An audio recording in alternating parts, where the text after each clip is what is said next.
and he shall direct thy paths. Proverbs 3:5-6. Shall we pray? Almighty God, we enter your gates with thanksgiving and into your courts with praise. We are thankful unto you and bless your name. As our leaders from every constituency report to the nation has to the true state in their constituency, help them to look to you for solutions to the wide and varied challenges facing their constituency. Grant to our Prime Minister, our Deputy Prime Minister, ministers and cabinet members, and our elected leaders wisdom beyond their years to know what to do and which way to go to bring about credible and lasting solutions to the wide and varied challenges facing our nation today. We thank you, Father, that nothing is impossible when we place our faith and trust in Almighty God. Send prosperity. Send prosperity now. Make a way where there seems to be no way. In Jesus' name, amen. Honorable members, together we pray. Our Father, which art in heaven, hallowed be thy name, thy kingdom come, will be done as it is in heaven. Give us this day our daily bread. Forgive us our trespasses, as we forgive those trespass against us. Lead us not in temptation, for thine is the kingdom, power, and the glory, forever and ever. Amen. Have a wonderful day.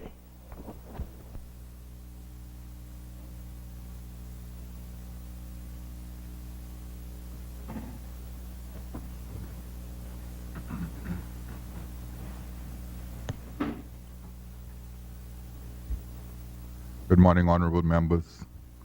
When the business of the House suspended on yesterday evening, the honorable member for Seabreeze had reserved the floor. The chair now recognizes the honorable member for Seabreeze. Thank you, Mr. Speaker. Good morning.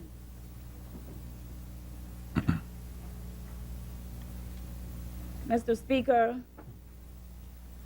a reputation of grace and elegance having preceded Her Excellency Dame Marguerite Pinling with poise and elegance delivered the speech from the throne on behalf of Her Majesty the Queen on the 24th of May 2017 in the historic Parliament Square. Mr. Speaker, I stand today to join the members of this honorable House in thanking Her Excellency for being a role model for the Bahamian women and those who aspire leadership in this country.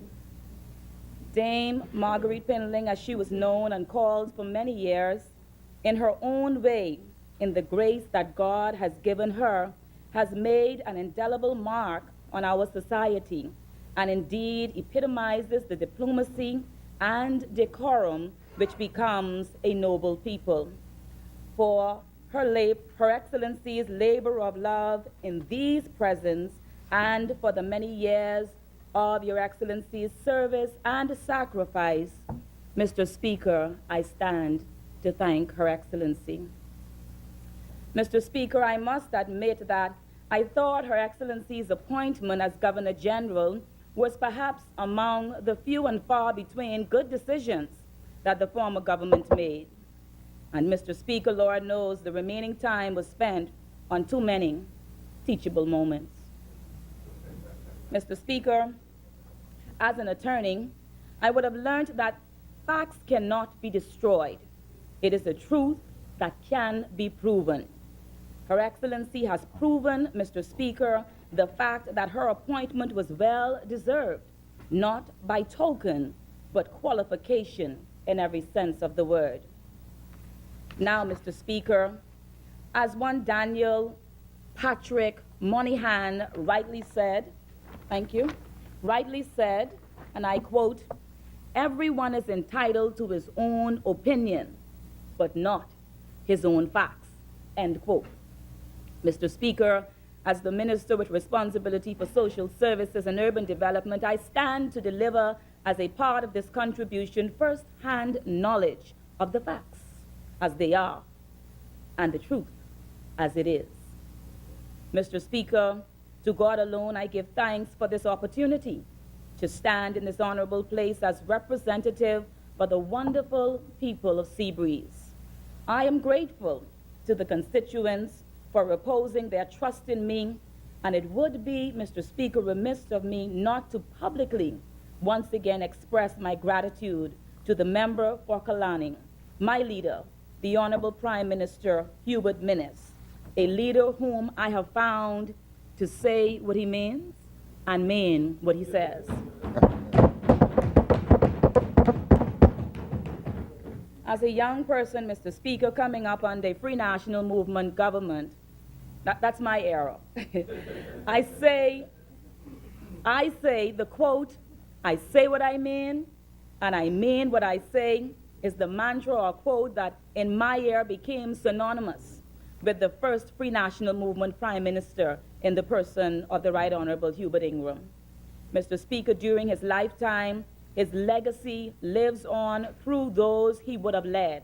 And while I did not have the opportunity to serve with his administration, I have been graced with the opportunity to be trained by his protege. Mr. Speaker, the Right Honorable Hubert Ingram was instrumental not only in transforming the infrastructural landscape, but the political landscape as well. For his stellar service, our country owes him a debt of gratitude.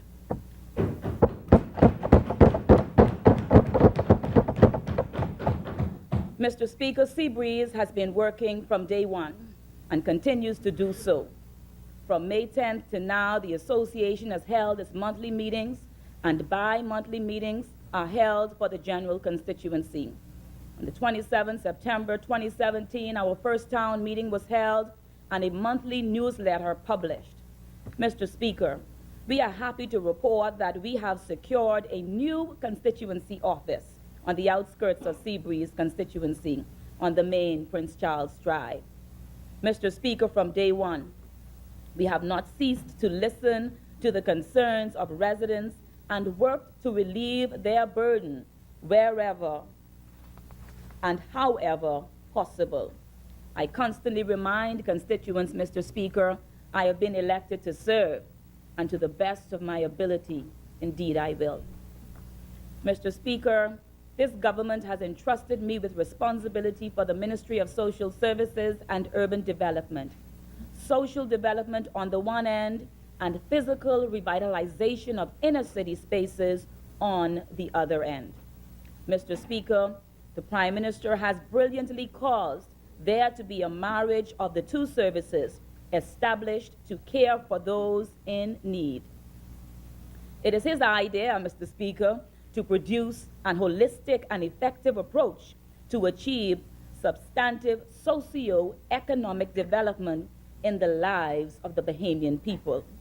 Mr. Speaker, as one body, both urban and social services understands that we have a charge to keep. Hence, Mr. Speaker, the Bible says, give praise where it is due. Through you, Mr. Speaker, truth is, colleagues, you have your urban centers because we have a prime minister and cabinet who is careful but yet cares. If your constituents are successful in being approved by the Commission as a recipient of the minor roof repair project, truth is, it is because we have a cadre of members of Parliament who work together to sharpen each other and to achieve results for the benefit of our people. Service above self, Mr. Speaker, was the primary requirement of candidacy from day one, as enunciated by the then leader and now Honorable Prime Minister. Mr. Speaker, we are progressing as a government in 4 short months, or 5 short months, because we all have one main thing in common: our love for this Bahamas, our love for the Bahamian people. We know, Mr. Speaker, that together we stand. We know, Mr. Speaker, that divided we fall. Mr. Speaker, I firmly believe that Bahamian people have chosen the right leaders for the right time. And the decision of this cabinet to evacuate our families on the islands to protect life is indisputable evidence of the fact that this government, while being careful, is a government that cares. Mr. Speaker, I can't imagine what type of country we would have if we had a government that is not careful and does not care. Mr. Speaker, this pre-national movement government is focused on restoring good governance to our people. Her Excellency has given us our mandate in her speech from the throne. Mr. Speaker, Her Excellency emphasized the following deliverables for my ministry. 1, expansion of social services. 2, enforcement of disability laws. 3, development of a strategic plan to end gender-based violence. 4, provide ready access to essential services and livable environs. 5, safe and clean environment to address socio-economic situations. 6, engage tripartite arrangements with landlords, government, and Bahamian investors. 7, concessions in zones identified to revitalize the inner city. And 8, address poverty in heritage communities through revitalization initiatives. Mr. Speaker, the Ministry of Social Services and Urban Development now functions. Having heard and digested the speech from the throne, we now function, Mr. Speaker, with a clear transformation plan, which is guided by the theme, people serving people. Mr. Speaker, our motto from day one is we care. Mr. Speaker, we have a clear action plan of goals and objectives as per the guidelines provided in the speech from the throne. Our focus, Mr. Speaker, is three-pronged: structure, system, and service. And in that order of priority, Mr. Speaker. Every plan, Mr. Speaker, is required to have the basic framework. And Mr. Speaker, truth is social services has no Social Services Act, but thrives on the provisions of multiple legislation and in other aspects do not provide for an holistic approach to the delivery of social services. My research team has therefore been directed to identify all services offered in a handbook to be called Accessing Social Services for the benefit of potential and active clients, which will serve as a supplement to a substantive reader-friendly publication which will speak to general information of our policies and offerings. Mr. Speaker, simultaneously, I have directed the research department to consider international and regional social services legislation provisions with a view to presenting under the guidance of the Office of the Attorney General a substantive and all-inclusive document for the government's consideration. Mr. Speaker, likewise, Urban has no legislation to govern its operations. We are therefore currently reviewing the recently drafted Urban Renewal Authority Bill and will seek to, with the necessary adjustments, submit a draft document for the government's consideration so as to regularize the operations of urban renewal once and for all. Mr. Speaker, I am advised that the Attorney General's office will consider the best model of a tax-free zone for inner-city revitalization and concessions for the development of heritage communities. Mr. Speaker, so as to avoid and alleviate abuse of processes, it is imperative that regulated policies guide the arm of government that gives, to ensure, Mr. Speaker, that as we are giving to the right categories of persons and in equitable proportions. Mr. Speaker, as a part of our three-pronged approach to transformation, I will first address improvements to structure. Mr. Speaker, we are in the restructuring phase of our operations. We are actively engaged in the process of aligning the organization's goals with the vision of this new government, enhancing the operational design for improved functioning and the training and development of our management and staff to better serve our clients. To that end, Mr. Speaker, we currently have staff enrolled in a cycle of training programs as some prepare to take up residence and deliver services to our densely populated areas that yet requires essential social and urban development services. And others, Mr. Speaker, are being equipped to contribute to an excellence in customer service model. Mr. Speaker, both social services and urban renewal are being rebranded to deliver quality services, or quality service rather, to 100% of our clients with no excuse. Mr. Speaker, I tell my management team that I am fine, but I am not fine if I hear that a customer is not treated with the respect and professionalism required of an entity that must care.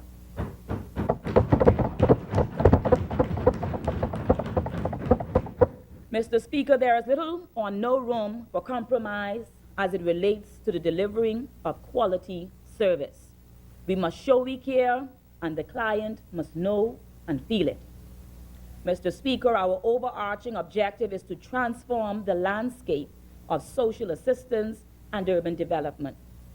We are guided by the watchwords under the acronym TASK, task, transparency, accountability, service, and knowledge. Mr. Speaker, I have taken the time to craft and contribute the general concept of this plan because ignorance of the plan will be no excuse for poor and underperformance. The Bahamian people are demanding 100% from me, Mr. Speaker, and 150% from our government. Therefore, I can demand no less from the management and staff of social services and urban development. And by the way, Mr. Speaker, we have a phenomenal team in that ministry. We are in the business, Mr. Speaker, of helping people. That's the business that I'm in. Mr. Speaker, our goal as the agency which serves as the caring arm of the government is to strengthen the trust, the confidence, and respect between social workers, social service facilitators, and social service clients. Mr. Speaker, under this administration, there will be a clear distinction between the work of a social worker and the work of urban development. Mr. Speaker, while both will work in tandem to bring about socioeconomic development, social services will focus primarily on the human condition, while urban will cast its focus on the revitalization of inner city spaces and the preservation of heritage communities. For continuity purposes, Mr. Speaker, only programs that add value to this endeavor will be adopted by this ministry. And I said earlier, Mr. Speaker, that we are restructuring to ensure that programs are in alignment with the vision of this free national movement government. This means, Mr. Speaker, we will serve based on priority of need across the board. Mr. Speaker, this means that wasteful spending and unapproved contracts will be a thing of the past. Mr. Speaker, we look forward to every team member embracing the new vision of this new government and this agent of change. Mr. Speaker, the second prong is to strategically enhance the system designed for improved functionality. Mr. Speaker, this portion of our plan is predominantly guided by the recommendations made by the Auditor General in his latest audit report. Fact is, Mr. Speaker, the Auditor General indicates instances of clear abuse and misuse of processes, absence of necessary procedures, and stresses the need for increased accountability measures. Mr. Speaker, we intend to bring greater transparency to the process by the integration of procurement procedures and emphasis on good accounting practices. Mr. Speaker, we intend to identify a team to execute emergency services for priority needs and an independent, fast-track process. Mr. Speaker, on that note, to avoid abuses of the emergency food coupons, I have directed the implementation of safety measures and an audit of the existing coupons in our possession. Mr. Speaker, it is our duty to be careful in our spending and management of the public's resources, as much as it is our duty to show how much we care. A government must care, Mr. Speaker, but a government must also be careful. Mr. Speaker, we look to identify an empowerment unit which will focus on the amalgamation of all services designed to get persons off of social service assistance.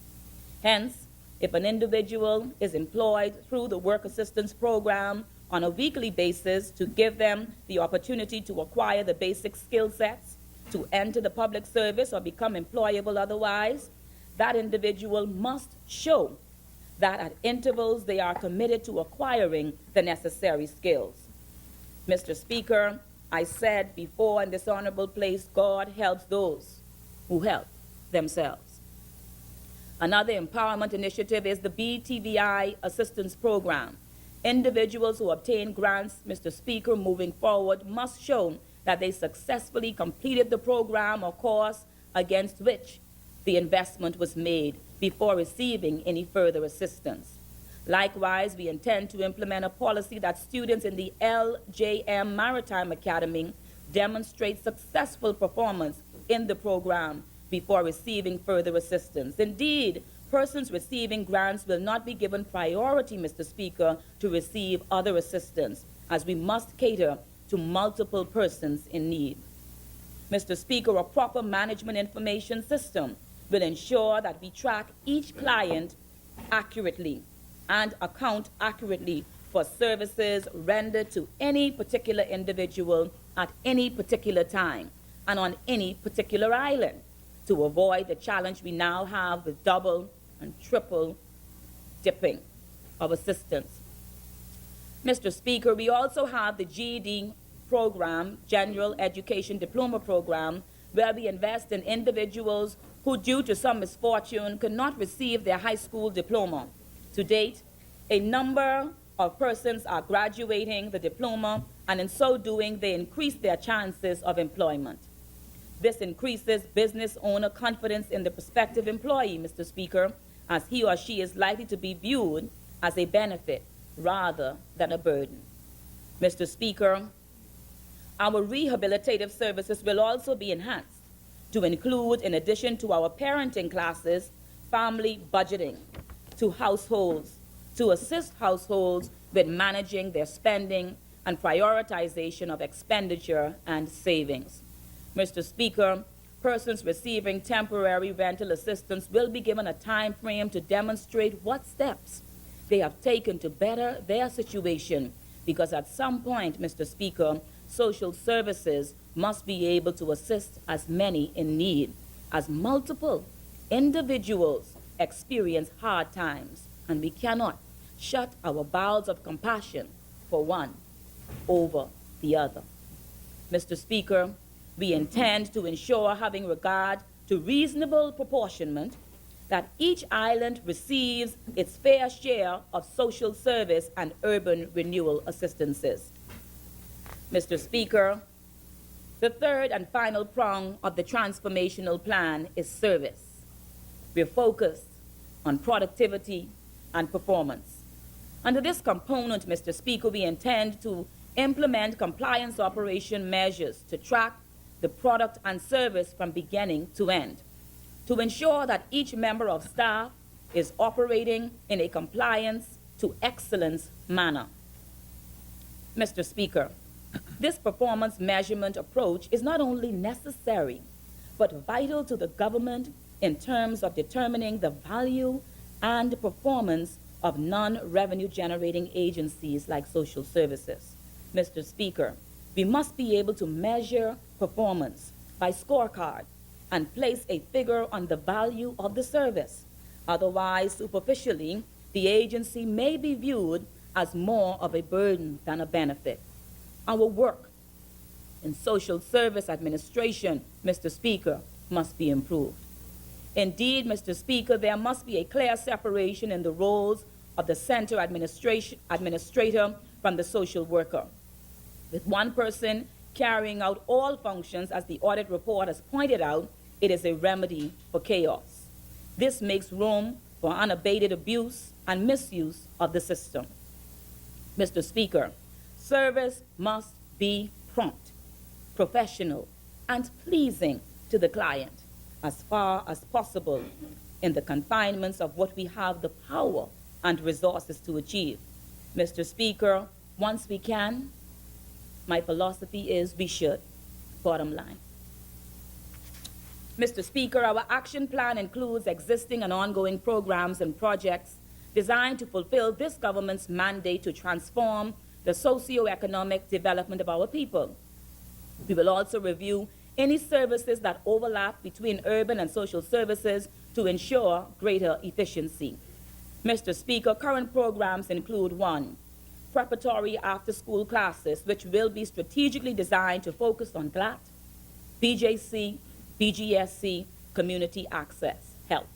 2, we have the general education diploma for at-risk youth and rehabilitated offenders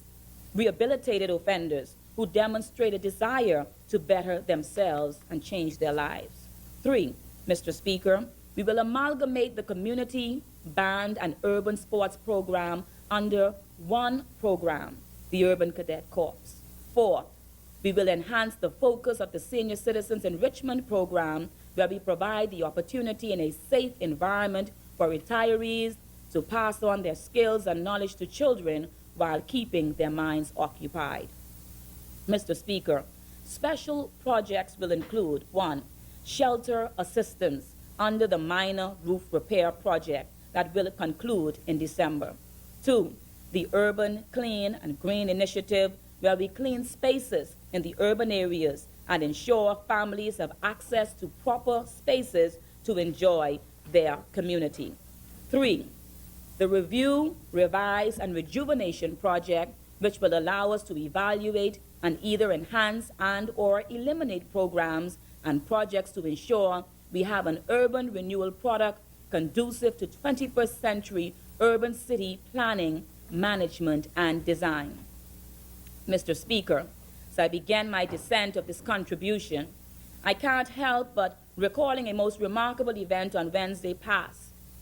Mr. Speaker, I had the privilege of giving the opening remarks at the inaugural Equal Rights Persons with Disabilities Conference held at the University of the Bahamas under the joint effort of the Ministry of Social Services, the University of the Bahamas, and the Law Society. It was there, Mr. Speaker, among members of the disability community, I would have stated that disability may be the challenge of one of us, but it certainly affects all of us. Mr. Speaker, if an individual is poor, it disables him to an extent from receiving the same opportunities as one who is more fortunate than he. That is a fact. Mr. Speaker, this is why it is the fundamental function of the Ministry of Social Services and Urban Development to ensure that all citizens enjoy an acceptable standard of living. To that end, Mr. Speaker, I dare say that it is our Christian duty, and indeed our moral responsibility, to do all we can individually and collectively to ensure that as we lift our head to the rising sun, Mr. Speaker, no Bahamian is left behind. As we march on to glory land, Mr. Speaker, we must ensure no Bahamian is left behind. As the world marks the manner of our bearing, we must ensure no Bahamian is left behind. As we pledge to excel, no Bahamian should be left behind. As we march to a common, loftier goal, Mr. Speaker, no Bahamian should be left behind. Till the road we've trod leads unto our God, Mr. Speaker, No Bahamian should be left behind. Mr. Speaker, I thank my husband and family and the great people of the constituency of Seabreeze and indeed the Free National Movement. In thanking Her Excellency for her gracious speech from the throne, Mr. Speaker, I dare say to my fellow Bahamians, lift up your head and march on, Bahama land. Mr. Speaker, I thank you.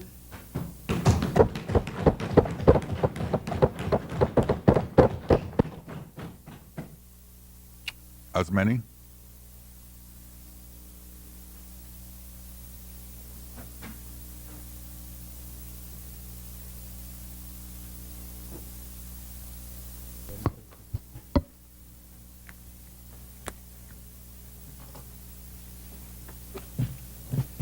Good morning, Mr. Speaker. The chair recognizes the honorable member for Golden Gates. Thank you, Mr. Speaker.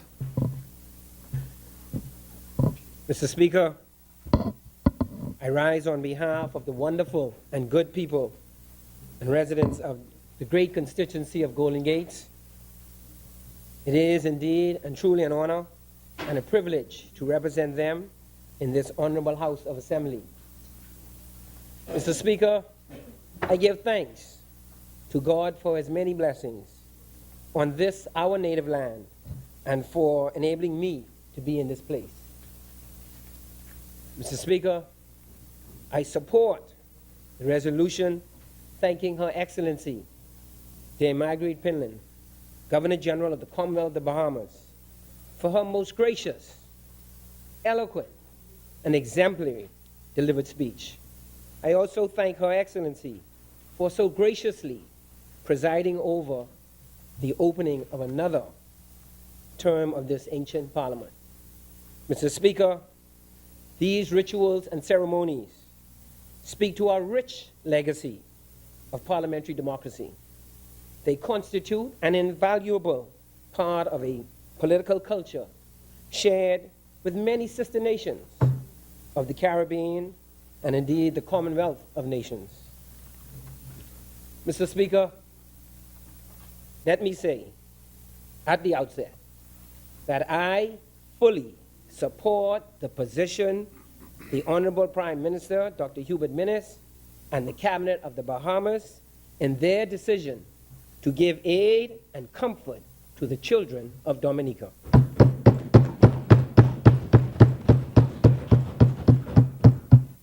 Mr. Speaker, we are aware of the devastating consequences visited on our sister state by the disastrous hurricanes Irma and Maria.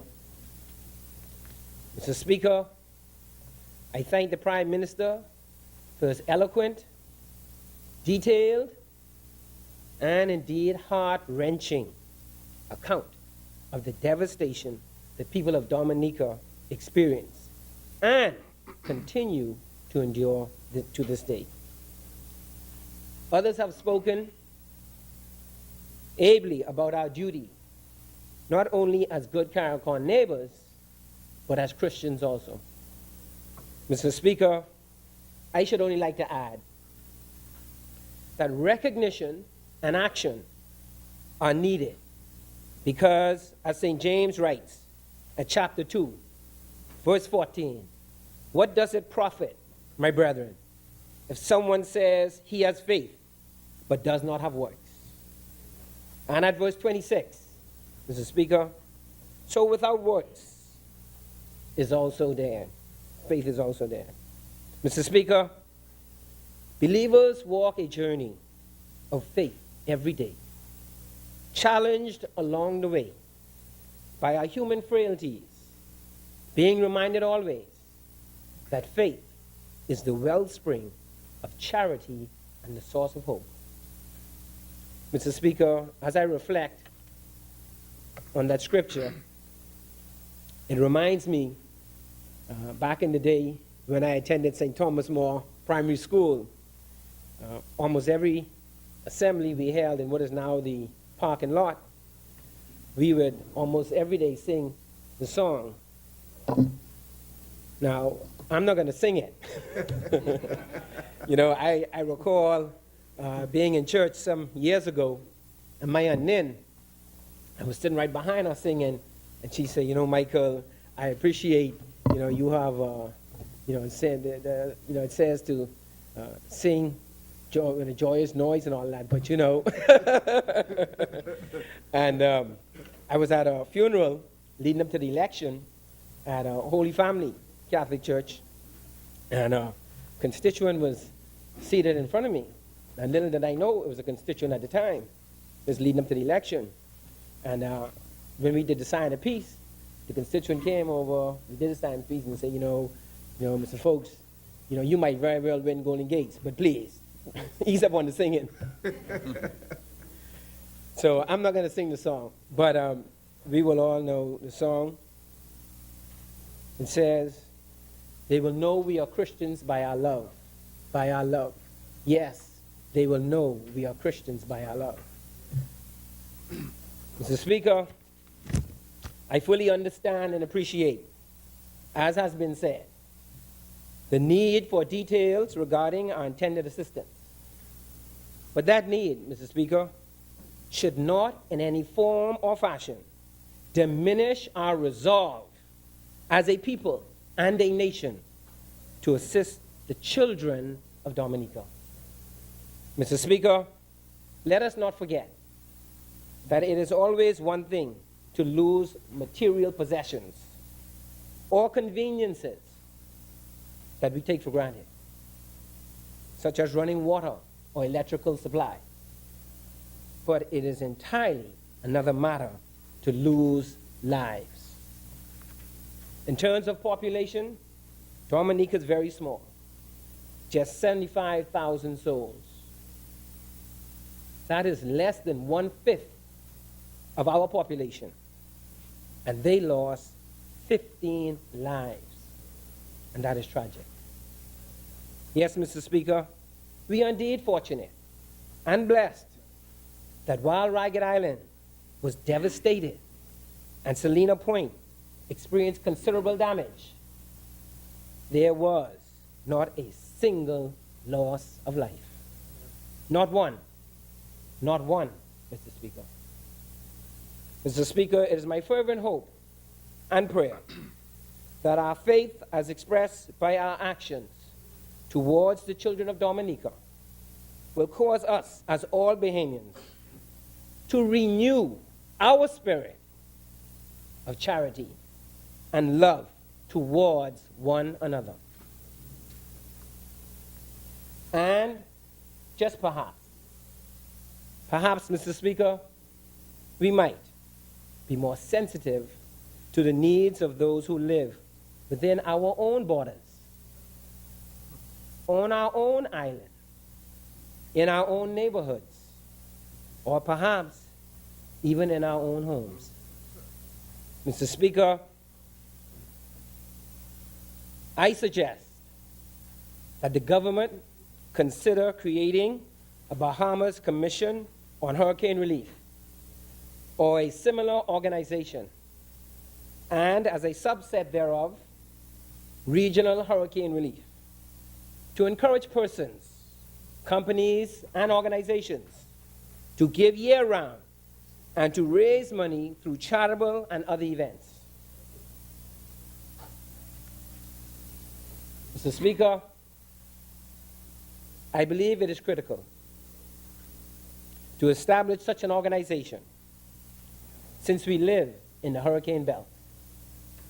And considering the extent and degree of global warming at the hands of mostly developed countries, Mr. Speaker, we in the Bahamas and the Caribbean, on the whole, are likely to experience devastating hurricanes more frequently and with greater intensity and destructive power. Mr. Speaker, I should now like to move to comments on the Education Loan Authority. First, I would like to express my gratitude to the Prime Minister for appointing me as the chairman of this important authority. Mr. Speaker, the Education Loan Authority was established by statute with a mandate as the name implies, to extend loans to intending tertiary student borrowers. Unfortunately, Mr. Speaker, the authority has not been in a position to extend any loans at all since 2009. Yes, Mr. Speaker. The last time the authority extended a new loan was 2009. Mr. Speaker, no loans have been extended over the past 8 years because in excess of $157 million is owed. Let me say that again, Mr. Speaker. $157 million is owed. Mr. Speaker, thousands of students return home after completing their degrees. Most of them have jobs.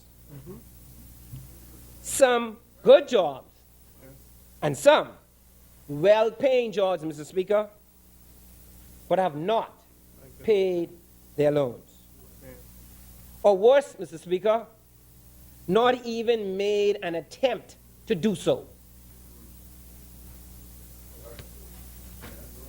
Mr. Speaker, in fact, there are in excess of 4,400 delinquent loans.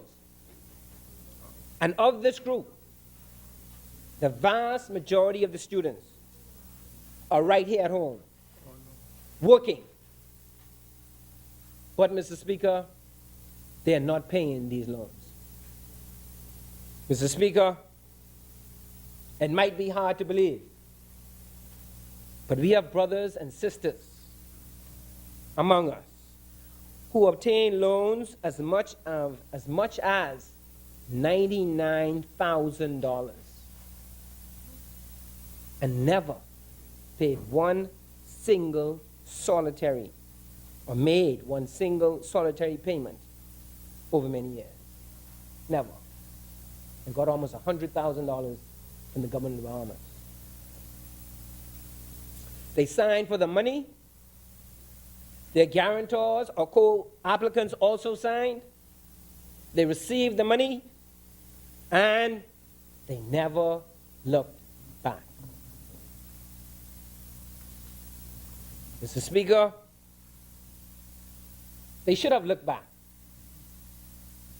Because if they did, they might have been moved by the many persons who just last month were trying to find funds to attend college, at home and or abroad, but were unable to do so. Just last month, Mr. Speaker. Mr. Speaker, just perhaps, if they saw the many students who received acceptance letters to many colleges and universities, but could not avail themselves of these opportunities, perhaps then they might have paid off their loans by now, or at least made payments on a regular basis, Mr. Speaker. Mr. Speaker, I want to congratulate, and I say that again, I want to congratulate and say a very warm thank you. I want to say thank you to the 25% of the students who have either paid their loans in full, and there are some of those, Mr. Speaker, or are current on their loans. I say thank you.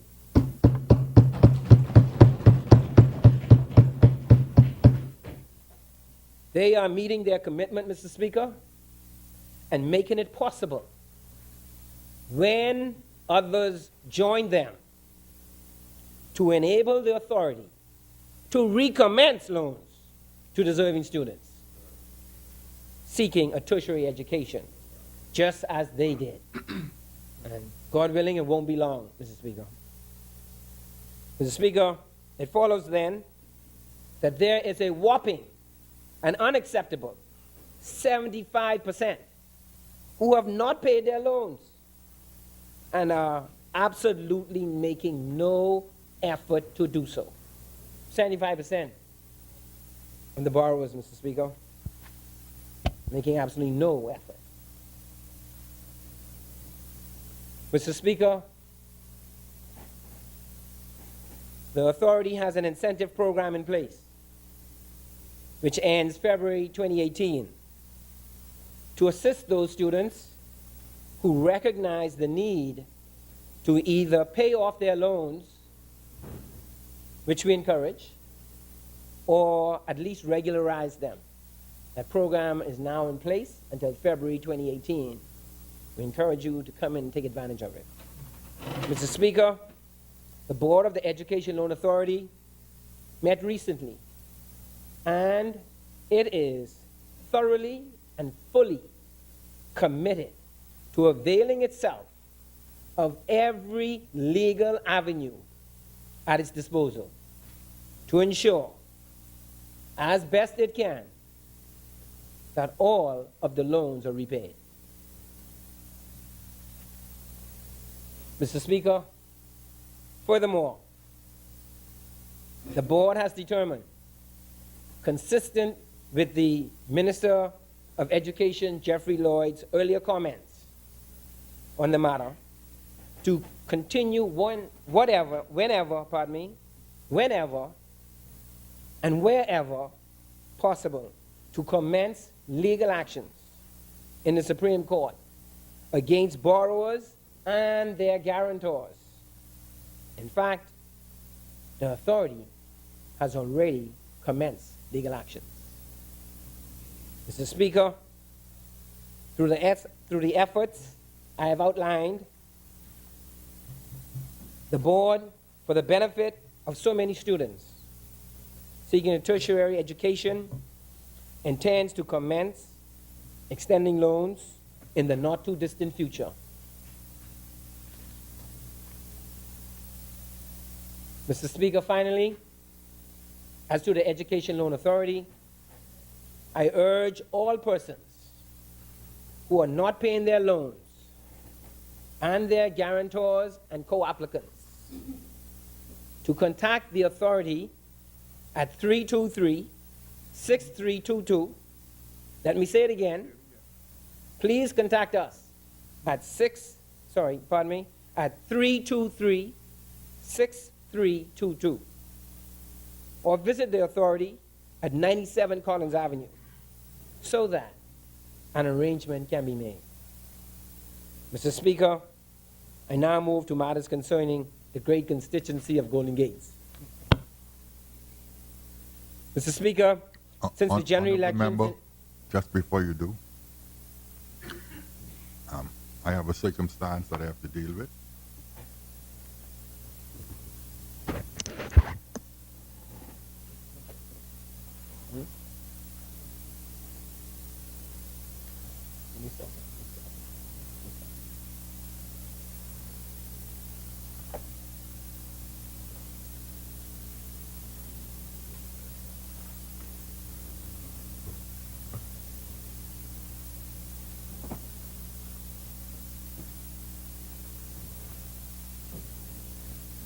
Member for Golden Gate.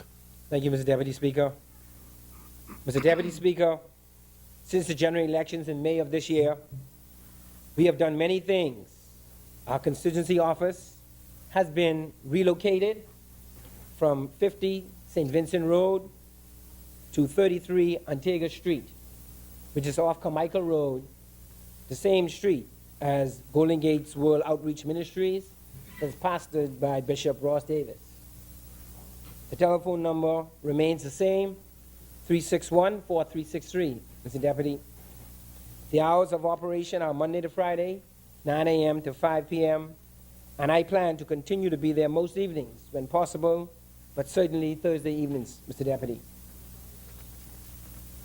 Mr. Deputy, we have had association meetings every month since the general elections, all of which have been well attended.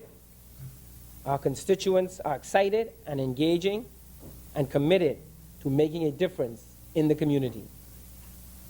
Mr. Speaker, pardon me, Mr. Deputy Speaker, we've had our association elections, and they went very well. We've had 18 committed, dedicated, excited, and enthusiastic officers who are eager to improve Golden Gate's constituency, Mr. Deputy, for the benefit of all residents. Mr. Deputy, we've already commenced a number of activities in Golden Gates, including a tree trimming program as part of our hurricane preparedness and general upkeep efforts in the constituency. Mr. Deputy, in an effort to respond to the dire needs of many in the constituency, we have commenced a food drive and a clothing drive. And I am pleased to inform you, Mr. Deputy, that constituents have responded well to both.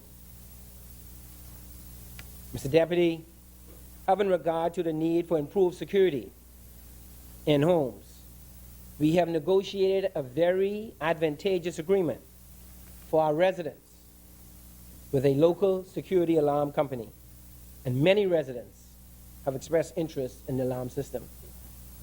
Mr. Speaker, Deputy Speaker, we planned a town hall meeting in the first week of September, but unfortunately due to Hurricane Irma, it had to be postponed. We hope to reschedule the meeting soon. Mr. Deputy Speaker, in preparation for Hurricane Irma, we were able to secure sand that was donated. We purchased and distributed 4,000 sandbags. We also engaged the services of a company to deliver 6 large dump truck loads of the sand to 4 parks in Golden Gates, including Bamboo Street Park, Sunshine Park, Chase Avenue Park, and Golden Gate Straight Park. In addition, we also had sand delivered to 2 other areas, St. Lucia Road and Pride Estate 3. Mr. Deputy, I was pleased to have an opportunity to visit the Golden Gate Shelter at Bishop Ross Davis Church on Carmichael Road and to speak with the officials from the Ministry of Social Services, the officer in charge from the Royal Bahamas Defense Force, and residents seeking shelter. Mr. Deputy, you are aware, August is the month for most parents to prepare their children to return to school. It is the back to school month. So we, like many other constituencies, had our back to school event. Now, Mr. Deputy Speaker, our back to school event was like no other. Yes, we did the usual, providing backpacks, books, pens, pencils, food, drink, music, bouncing castle, etc. But, Mr. Deputy, we also had a free raffle of 4 brand new HP laptops. So I want to say a special thanks to our partner in that regard, Custom Computers Limited, and Ms. Pia Farmer, the owner. Say thank you.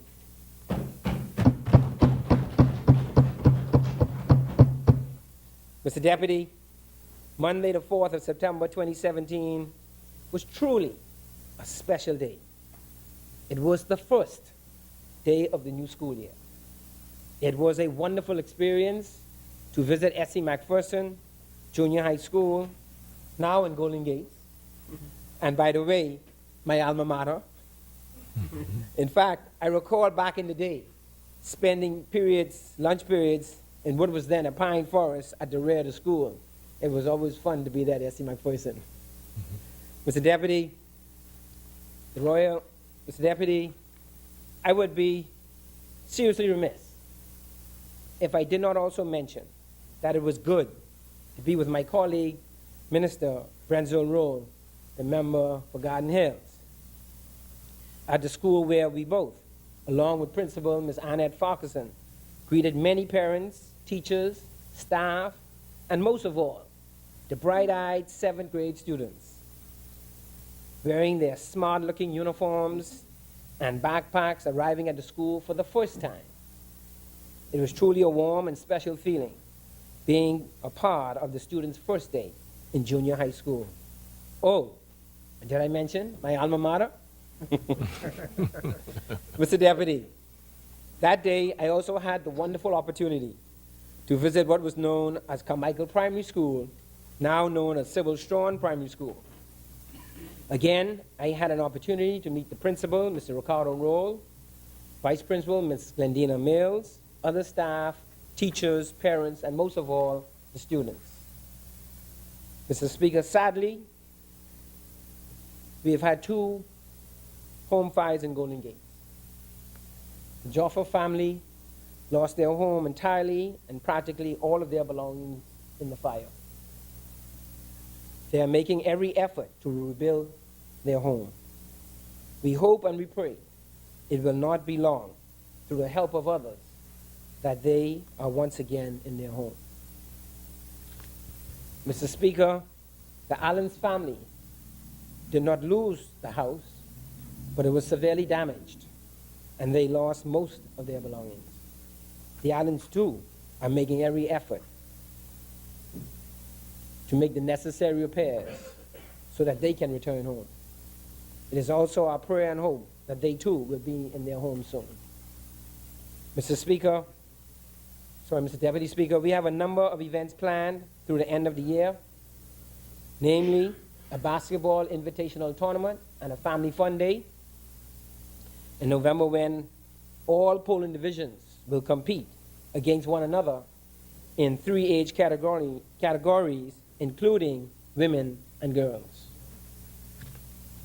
Mr. Speaker, we are also in the process of planning our community activities for the Yuletide season and early in the new year, when we plan to have a community health fair. Mr. Deputy Speaker, many Golden Gates constituency residents are telling me every day that they are facing great difficulties in finding a job. Mr. Speaker, I encourage the government to do all it can every day to provide the environment and otherwise encourage new and existing businesses to increase employment opportunities. A lot of people are still hurting, Mr. Deputy, for lack of finding employment, and they are still finding everyday life most challenging. Mr. Deputy, there are a number of items that are weighing down many persons and families, other than the lack of employment. Yes, that is still taking a toll on the finances of many persons and families. Mr. Speaker, I again, as I did during the budget debate, urge the government at the very earliest opportunity to bring relief to struggling Bahamian families so that we can fulfill our campaign promise to remove VAT on bread basket items, if not on any other item at this time. Mr. Deputy, while the new government has done a lot, there's no doubt, achieved a lot, there's no doubt, had to deal with unexpected events such as hurricanes, no doubt, and many other challenges left by our predecessors in office, no doubt. We still need to find a way to reduce the cost of living in a meaningful way for the average Bahamian. Yes, in Golden Gates, but also throughout the entire country. Mr. Speaker, Deputy Speaker, it is tough out there getting by every day.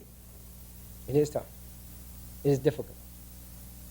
If I should say so, Mr. Deputy, I suspect that you are probably being told some of the same things in your own constituency. I suspect, likewise, the good members and honorable members of Nassau Village, Bain and Grantstown, Sanibel, St. Barnabas, Fox Hill, Golden Isles,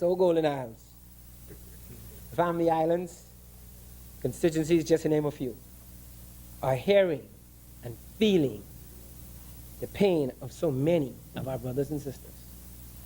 Mr. Speaker, Deputy Speaker, at a time when so much is difficult today persons who try to start a small business or have an entrepreneurial spirit tell me regularly that they find the process very frustrating, time-consuming, and downright discouraging.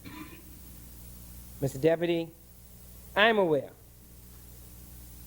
and I've heard my good friend, the Deputy Prime Minister and Minister of Finance, the Honorable Peter Turnquest, speak about improving the ease of doing business. But it appears, Mr. Deputy, that in spite of what we might be doing, the people in Golden Gates and throughout the country are not feeling the effects of it. We clearly need to do more and quickly. Mr. Speaker, another issue regarding the rising cost of living for most Bahamians, not only Golden Gate, most Bahamians, especially the poor and the middle class, just as most of the issues mentioned previously, is that of banking. My constituents complain to me almost daily about the cost of banking. For example, Mr. Deputy, the cost of cashing a check for an excess of $16 in the first instance, and secondly, it seems without any regard to the amount of the check and other related banking fees and charges. Mr. Deputy, the government needs to find a way as soon as possible to bring relief in this regard. Right. Mr. Deputy, in spite of the many challenges faced by this F&M government, especially those left by the former PLP administration, again I say, in spite of the many challenges faced by this F&M government, especially those left by the former PLP administration, I feel confident that this government will, with its continuing focus on the needs of the people, and in particular, the poor and the middle class, get there by the grace of God. Mr. Speaker, Deputy Speaker, I again thank the residents of Golden Gates for the opportunity to represent them in this Honorable House of Assembly. And Mr. Deputy Speaker, I wish to warmly thank Her Excellency, Dame Marguerite Pinlin, Governor General, for most graciously delivering the speech from the throne. Mr. Speaker, may the Almighty God continue to bless Golden Gates and the Commonwealth of the Bahamas.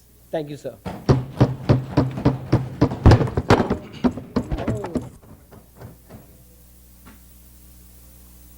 As many?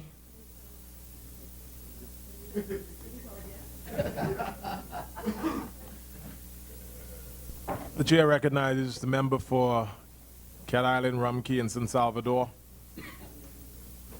Thank you, Mr. Deputy Speaker. Mr. Deputy Speaker,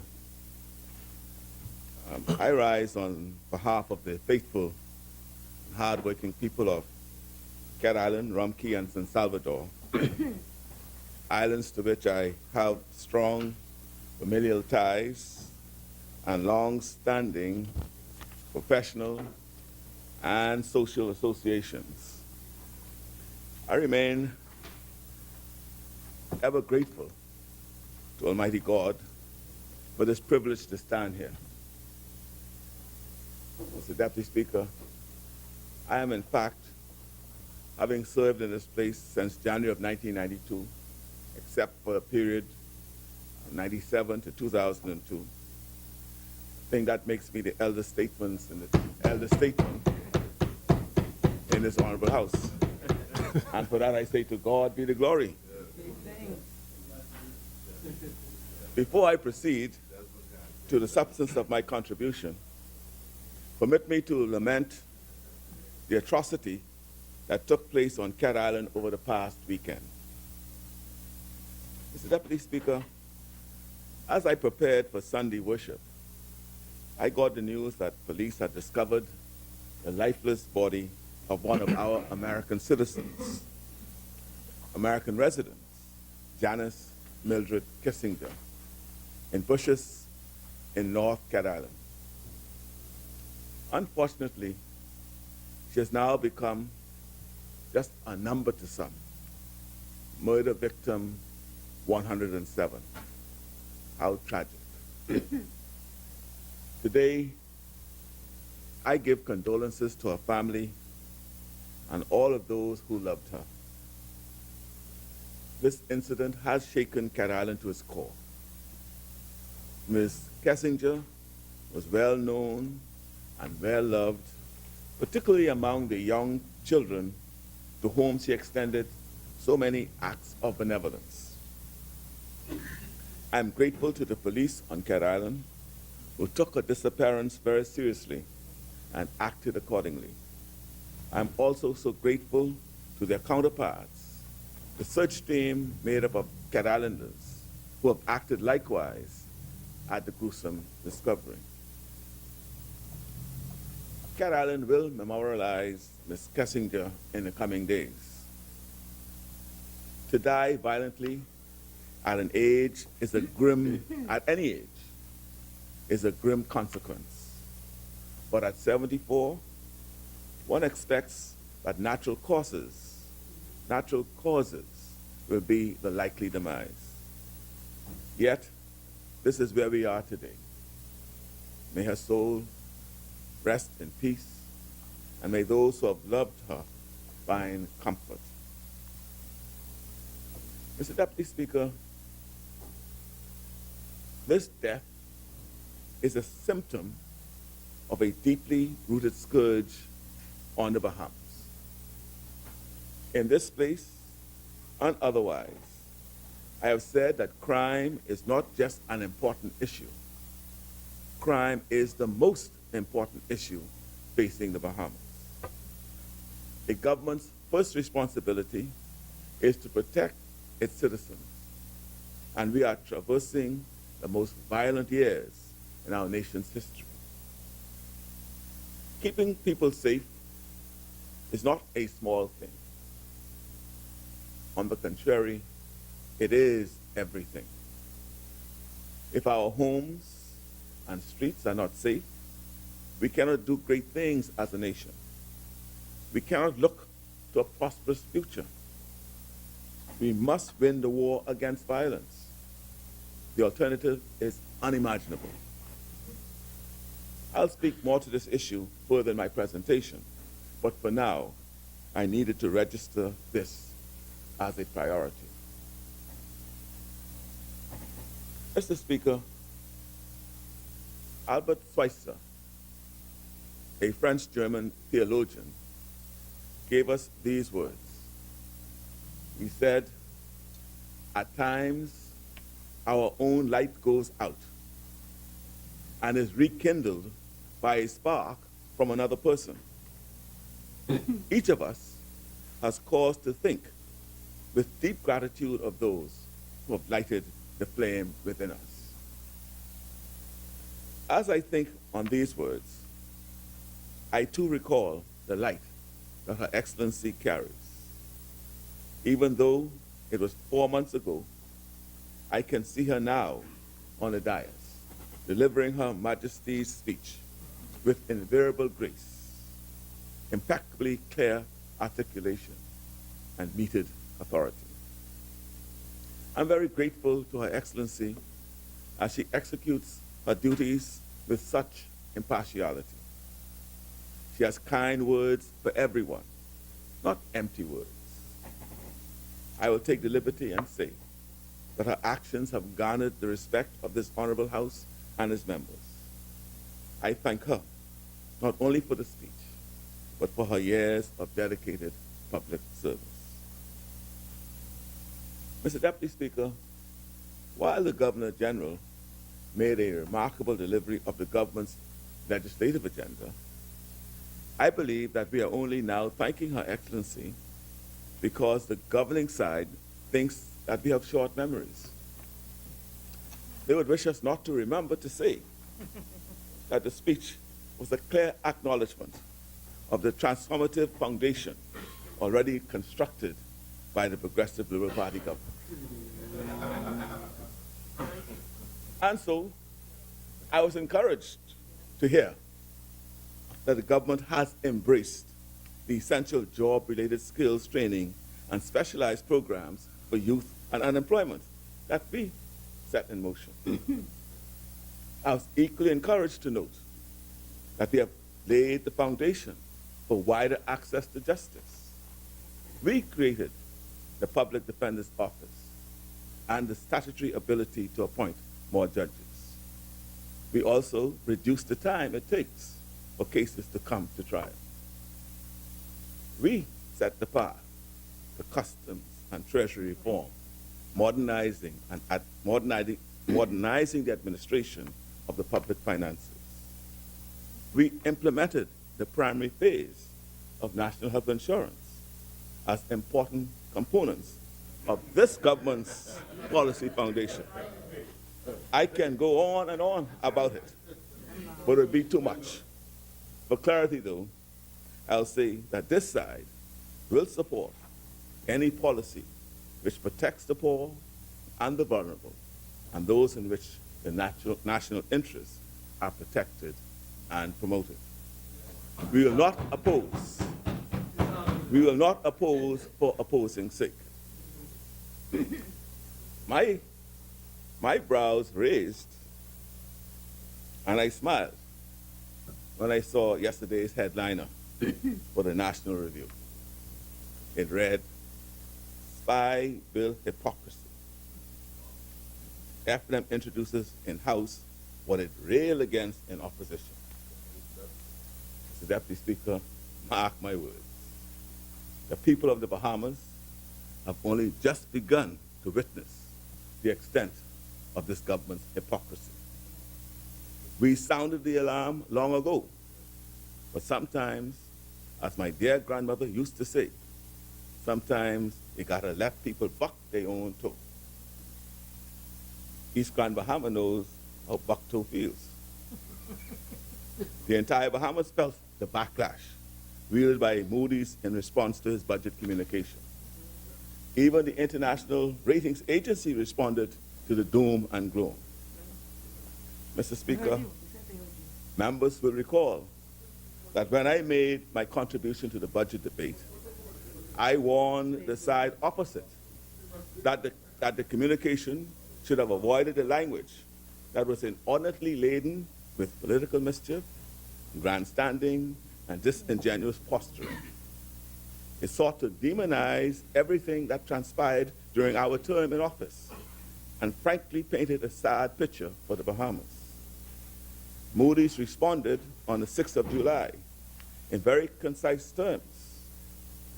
It said, Moody's Investors Service, and I quote, Mr. Deputy Speaker, because he asked me where he got it from. I'm going to quote Moody's now. Moody's Investors Service has today placed the BAAA3 bond and issuer ratings of the government of the Bahamas on review for downgrade. The decision to place the ratings on review was prompted by official statements that the Bahamas' fiscal position was weaker than previously estimated and that the government's debt ratios will continue to worsen over the coming years. This diverged from Moody's expectation that the government's debt ratios would stabilize in fiscal 2017, thus supporting the Bahamas' Baa3 rating and stable outlook. Moody's review will focus on evaluating the credit risks posed by ongoing economic and fiscal challenges, taking into consideration the recent revelations, again, the second time they referred to him, the recent revelations of fiscal deterioration, as well as the new government's proposals to arrest this deterioration. During the review, Moody's will also assess how the Bahamas' overall credit profile will evolve compared with those of sovereigns rated in the Baa and BA categories. The Bahamas' quotation continues, Mr. Deputy Speaker. The Bahamas' long-term local currency bond and bank deposit country ceiling remain unchanged at A2. The long-term foreign currency bond and bank deposit ceilings remain unchanged at B, AA1 and BAA3 respectively. The short-term foreign currency bond and bank deposit ceilings remain unchanged at P2 and P3 respectively. Of course, that observation, as I quoted, that's why I said he know how Bucktoe feels. That sent East Grand Bahama into a scramble. Ouch. Bucking your toe really hurts. Grandma used to say.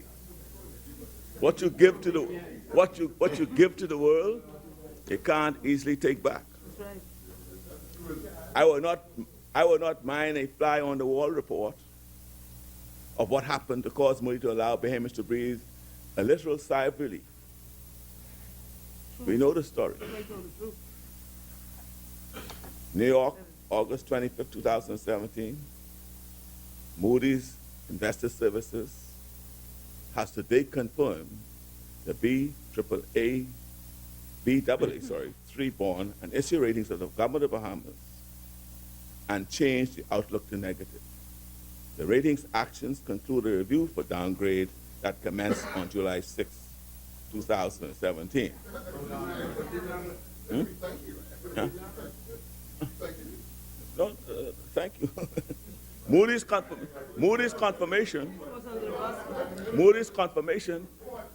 No. First of all, we take no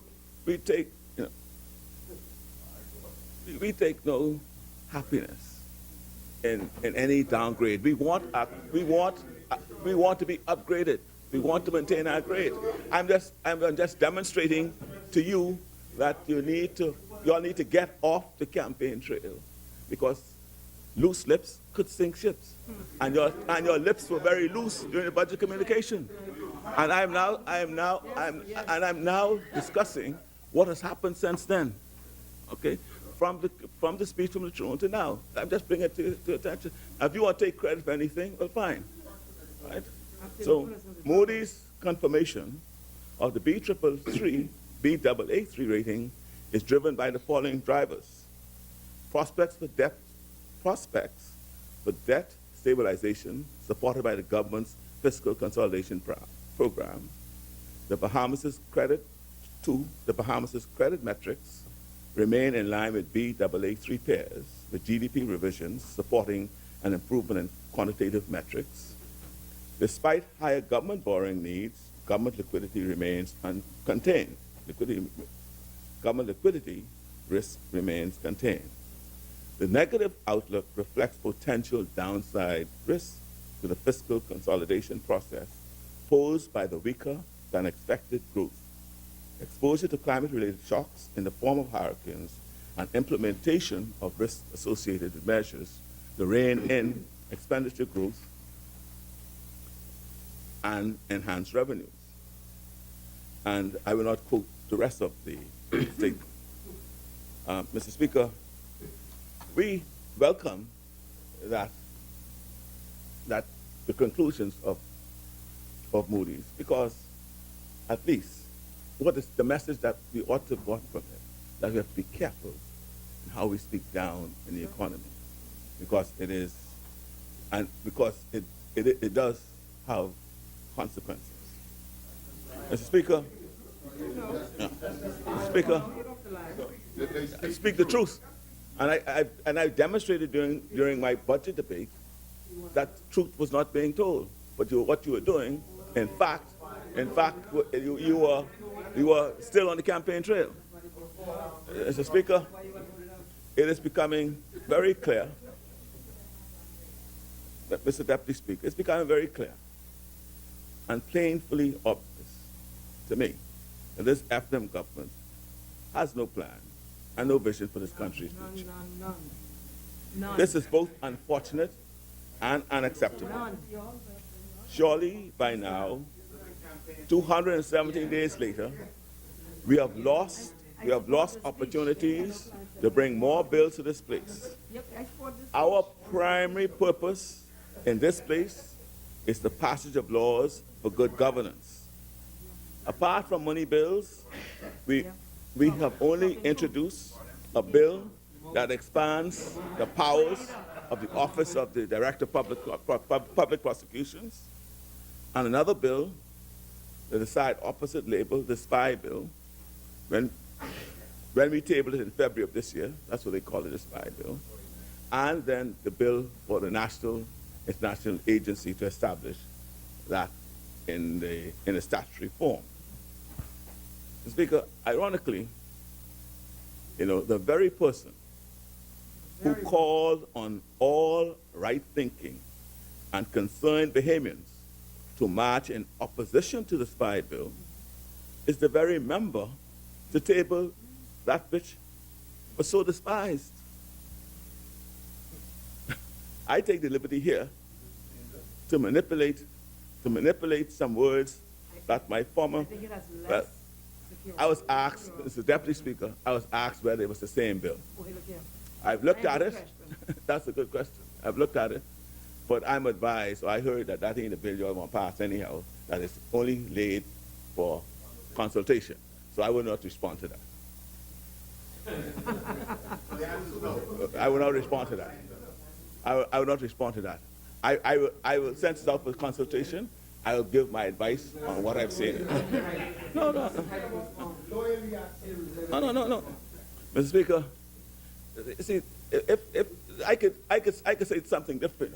I could say the hypocrisy here, as was pointed out by the article in the Guardian, is that the bill was in response to commentary made by the Privy Council.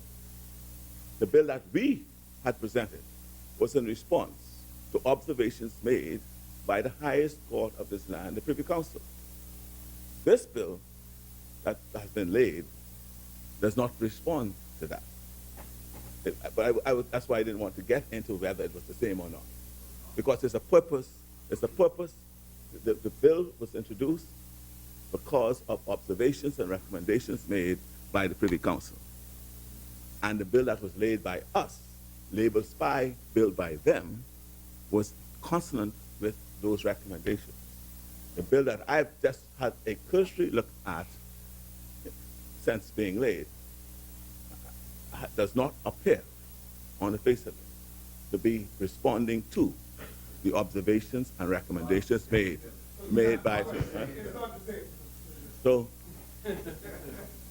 I take the liberty, Mr. Deputy Speaker, here to manipulate some words that my former parliamentary colleague, Melanie Griffin, likes.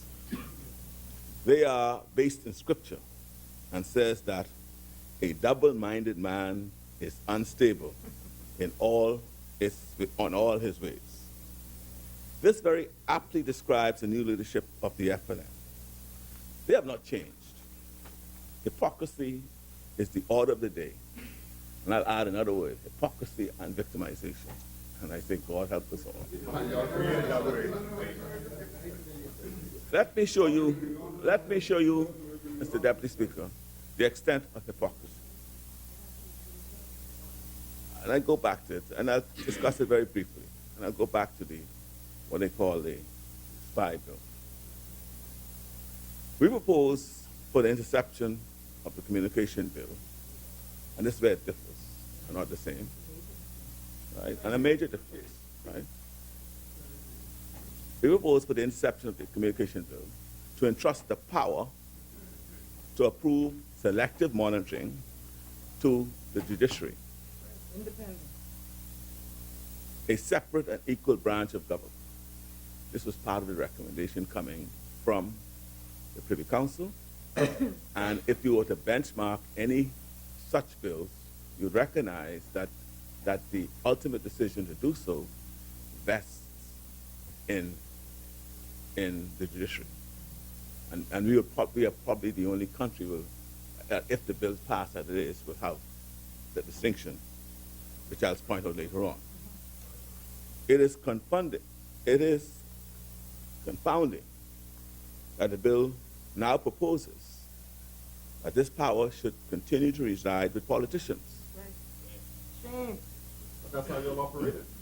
Shame. This cannot be right, That's not what it's not, bro. and it is That's an certainly old law, but not progressive or forward-looking.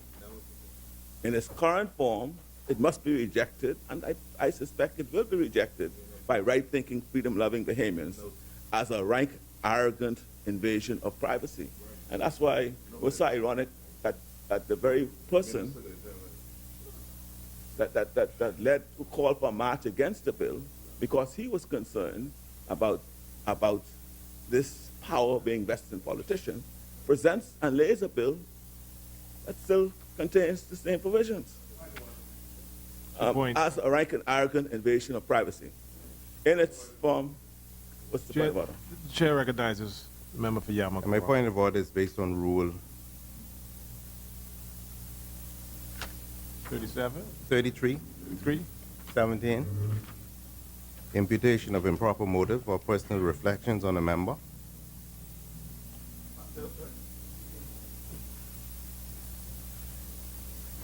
What's the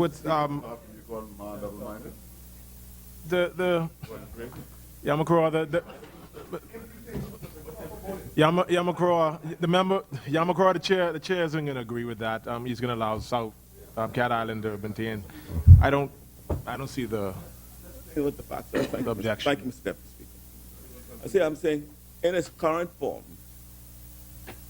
right, the bill violates the civil liberties and privacy by opening the door to political abuse and persecution. I dare say it takes away rights from Bahamians, when we in this place should be about deepening and expanding democracy through the expansion of civil liberties and rights of privacy. And so I'm encouraged that I'm now being told, or we're being told, that this bill is not cast in stone, because the government will or may listen to recommendations for the to amend the same or allow it to be. You want to say something? Oh, sorry. And I thank him for it. Chair recognizes the member for Carmichael. Speaker, it would be helpful, the bill is out for consultation, and the honorable member has pointed out some points that may be important to all of us as Bahamians. It would therefore be helpful to all of us if he specifies and itemizes what rights he is alleging may be infringed, how they may be, or what provisions of the bill he's concerned about. That may be very helpful so that we don't go and debate the bill twice, but he is obviously concerned about certain aspects of it, as we all may be, as Bahamians. And I'd be grateful if he would assist. Thank you. Because of the track from what I have to say. But I've just given you a broad view, a broad brush of those things that concern me. Because, first of all, right, we'll have to get into debate in respect to Article 31 of the Constitution, which is the savings clause. And so I we don't want to get into any legal debate over what may be constitutional now or not constitutional. But I can say this, that it is universally accepted that where the right to invade one's privacy, right, that right to do so ought to be determined by persons other than politicians. And that is the major concern that we'll have in respect to the bill right now, because we are attempting to move it out of the hands. Right now it's in the hands of politicians. We attempted to move it from the hands of politicians. But others cried for a march against the spy bill, and it was not proceeded with. And we now have a new one. And we need to see how that new one expands what I call civil liberties as opposed to restrict it. Yeah, you got the march. Yeah, you got the march. Yeah, you got the bill. And Speaker, the FNM government. Order. Yamakwa. The chair recognizes Cat Island. Mr. Speaker, we could draw conclusions and inferences from persons' conduct and words said, but I would not want to respond to that at this time, and I will be able to respond. The FNM government has The Effingham government has distinguished itself over the last 4 months. The Effingham government has distinguished itself over the last 4 months as a government of broken promises. The undercurrent of discontent cannot be ignored. The people are wondering if it is really their time. Notwithstanding all the noise to infer otherwise, the people have heard government's admission that the Bahamas is in good economic health. The people are not likely to get an apology for the government's abandonment of key promises either. Most people tell me that they can't find their MP now. They can't hear from them. They can't see them. I usually say, well, there are plenty of them to find, but it ain't long now, Mr. Speaker. Somewhere in the range of 240 weeks, we'll go back to the same people for votes.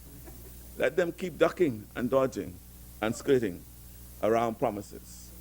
The Bahamian people are taking notes, Mr. Deputy Speaker. When will Bahamians receive selective catastrophic care under NHI? When can Bahamian students expect free tuition at the University of the Bahamas? When will ordinary Bahamians receive tax relief on bread basket items?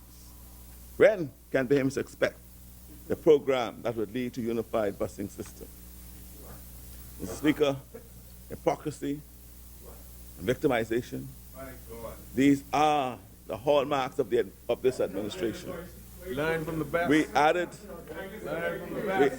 39,000. We added, Mr. Deputy Speaker, 39,505 jobs to the national economy between 2012 and 2017. Since this government came to power, we hear and see news about firings almost on a daily basis. Right. We have Bahamians living right here in the Bahamas who thought it was their time, reading ads from Bahama on social media targeting U.S. citizens and residents wanting to work at Bahama and live in the Bahamas. That's what they're saying now, Mr. Deputy Speaker. Many of the positions advertised are well within the skill set of Bahamians trained in the hospitality industry. I hope that the Minister of Labor will take note of this and act accordingly to ensure that that is truly the people's time. Mr. Speaker, I can tell you that this recruitment exercise that's now being advertised by Bahama does not sit well with Bahamians as we battle an unemployment rate of just under 10%. It took us 5 years to reduce unemployment to single digits. Bahamians want answers, and rightly so. Let us hope that there is some plausible rationale. But, Mr. Speaker, even in the public service, there's a groundswell of discontent. Many duped by this government while in opposition now see the error of their ways. So many effective and efficient officers have been stifled or sidelined primarily because of their perceived politics. How can we be silent when policies or practices that threaten to let go 600 to 800 contract workers in the Ministry of Education, some of whom were hired up to 10 years ago? How could we be silent about that? The process toward their regularization was well underway. This is necessary to bring certainty to their lives and filter them into defined career paths. We succeeded in placing about half of the nearly 3,000 contract employees on the permanent and pensionable payroll. I'm advised, Mr. Speaker, that last week, Friday, the Department of Inland Revenue began dismissing young people, sending them home from the Department of Inland Revenue last week. Yes. I think so? Yes. Well, check it. It's true. Check it. Go and check it. Check it. Trust me, they But, are. Mr. Speaker, the former member for Fox Hill tried to steer public officers toward a sensible vote. He said, vote PLP if you want to keep your jobs. It hurts me to say, we told you so. But we did. Mr. Speaker, turning to Grand Bahama for a moment, the truth is, I've not heard any good news coming out of Grand Bahama. Grand Bahama, an island that gave solid support to the FNM, an island with cabinet level representation. They recently lost a cruise ship calling on its port. The tourism minister's casual and insensitive response offered that he was not concerned. What a message for suffering people. I'm not concerned. We all must be concerned when we lose business. This loss means job losses and a decline in the quality of life for our people. The government's mishandling of the Grand Bahama economy, and specifically its failure to get the major hotels, the Grand Lucayan properties, open, has intensified the uncertainty and the sense of hopelessness among Grand Bahamians. Mr. Speaker, I am concerned. PLP is concerned. The lack of transparency, clarity, and consistency in the government's overall strategy of revitalizing Grand Bahama's tourism product and beleaguered economy is pathetic. Misstatements and mixed message statements characterize this administration. They send mixed signals that provoke skepticism around their policies. A typical example is how the Minister of State for Grand Bahama indicated that a deal with the Wynn Investment Group was imminent. That's what he said. Eventually and abruptly, Wynn pulled out of the purchase for the Grand Lucayan complex. How did they get from the point of imminent sale to a pullout? At the point, Well, we wait the to chair, see. the And chair. there are more conch salad stories in this place. Yes. Point of order. The chair recognizes the member for Mount Moriah. Mr. Speaker, what is he doing with Mr. Just waiting. Mount Moriah. Sorry, East Grand Bahama. Which one? 37. Say what?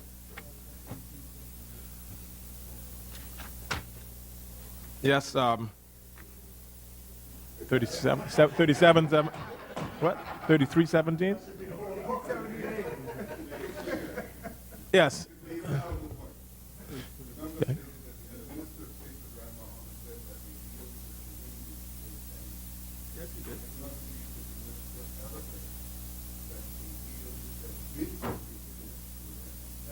He may have said that he deal was very certain. He did not say he is no business.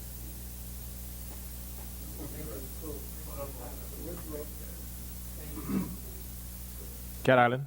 Mr. Speaker, the context in which he said the deal was imminent referred to the Wynn Group, and if it is, I'll just bring the Yes. papers on it, right? And I have no problem in doing that. But at the end of the day, Mr. Speaker, there was a deal on the table with the Wynn Group, and next thing we know, shortly after this imminent thing, there was this pullout. So I look forward to hearing. Yeah, I want you to. Because if you listen to what I have something, I look forward to hearing the details of the government's plan. For example, to take an equity position in the hotel complex, as articulated by you, the member for East Grand Bahama. Progress and updates on that front to date went totally flat, and Bahamians are in the dark about the government's strategic plan for Grand Bahama. So we welcome, I will welcome you addressing it whenever you speak in this House. On this side, Mr. Deputy Speaker, while in government, we made a tri-party efforts to aggressively reach a meaningful resolution in the best interest of Grand Bahamians. Victimization and petty spite saw the demise, in our view, of a viable deal we left on the table. This is incompetence and has left many Grand Bahamians feeling that the government has either abandoned them or is not up to the task of leading the economic resurgence of Grand Bahama. Or both, yes. Mr. Speaker, Deputy Speaker, I condemn this government's what I call ad hoc approach to negotiations. At the same time, I urge all Bahamians to note that this government is not interested in all the people. It seems to be interested in only some people. I ask them to take notes because sometimes our memories are short. This government is clearly not committed to rapidly improving the dire economic situation on Grand Bahama. And it is dire, Mr. Deputy Speaker. This government's gross disregard for the economic strategy for Grand Bahama will negatively impact that island's economy. Mr. Speaker, this is no time for status quo. The status quo is the root of Grand Bahama's economic malaise. The government must act and must act now, man. We injected over $100 million in Grand Bahama during our administration. $100 million we injected in the economy of Grand Bahama during our administration. Hurricane Matthew, however, had a severe deleterious effect on our intervention. We wait now to hear about the proposal in respect, for example, of the Carnival Cruise Port, which was earmarked for East Grand Bahama. I urge government to make the right choice. Let go of spite. Take on a new attitude. I recently, Mr. Deputy Speaker, I recently spoke at an event to celebrate Bishop Neil Ellis. There, I mused that God sometimes asks us to do strange things. God very often asks us to do strange things. When we listen, we are recipients of the full and abundant blessings of obedience. Listening is the most useful tool I know. I bring this up because an FNM government gave Hutchison Whampoa exclusive rights for any port development on the whole island of Grand Bahama, not just the port area. This policy decision was a barrier to economic growth on that island. As government, we secured a waiver of those rights through protracted negotiations with principals. There is now no real barrier to the East Grand Bahama port project. This side, Mr. Speaker, through you, asks that side to look beyond this strange request. Listen to sage advice. Do some good for Grand Bahama. Not now, not later, but now, man. I also caution government in respect of the repealing of the Investment Incentive Act. To repeal that would be a travesty. That definitely return to that which triggered economic stagnation. What I call a return to the status quo. I urge government to get to work. The country is adrift as time is wasted trying to demonize political opponents and rewriting history. It's the people's time. And all over the Bahamas, the people are saying, fool me once, shame on you. Fool on me, fool on me, fool me twice. Fool me twice. You fool me twice, shame on me. Yeah. The Bahamas, I say the Bahamas, the people are saying, fool me once, shame on you. Fool me twice, shame on me. The campaign is over. Let's get to work, man. The people are not interested in a pre-election campaign propaganda narrative. They're looking for action, man. Let's walk the talk now. Mr. Speaker, when I began my contribution, I alluded to my consternation with crime. The carnage is a matter of grave concern to all Bahamians. There are too many reports of horrific nights of violence, and bold-faced daytime gunslinging. Innocents at both ends of the age spectrum are affected. I spoke about Ms. Kessinger earlier, 74 years of age. I now reflect on 8-year-old Eugene Woodside, who perished in his mother's arms, the victim of a stray bullet.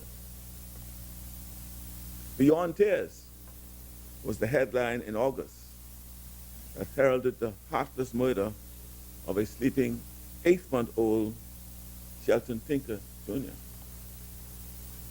Within the last 4 months alone, we have had more than 40 murders. Bahamians no longer feel safe.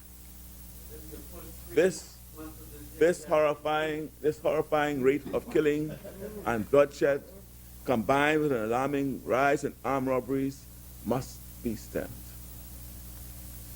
This will surely erode confidence in public institutions mandated to protect public safety and security while threatening our social and economic stability. We cannot allow this phenomenon to continue. Mr. Deputy Speaker, it's the people's time. And the people do remember Mount Moriah, stridently saying that we should be safe with him at the helm because he had the answers to crime. Well, the people look to him now because he said that he understood the criminal mind and could outmaneuver criminals. That's what he said. He said all of our policies were all wrong and ineffective. 4 months into the job, Bahamians still do not feel safe in their homes, on the streets, or in the workplace. Crime is above crime. Order, Mom Mariah. Mom Mariah. Yamakroa. Deputy Speaker. Yamakroa. Mom Mariah. Please. Cat Island, Ramkey. They're sitting, but if they want to get up and speak and cut the time off and allow me to respond, Continue. my time, I will. Continue. But I'm not going to. I'm controlling the time, Cat Island. Continue. Mark Mariah said all of our policies were all wrong and ineffective. 4 months into the job, Bahamians still do not feel safe. This is what I'm saying, Mr. Speaker.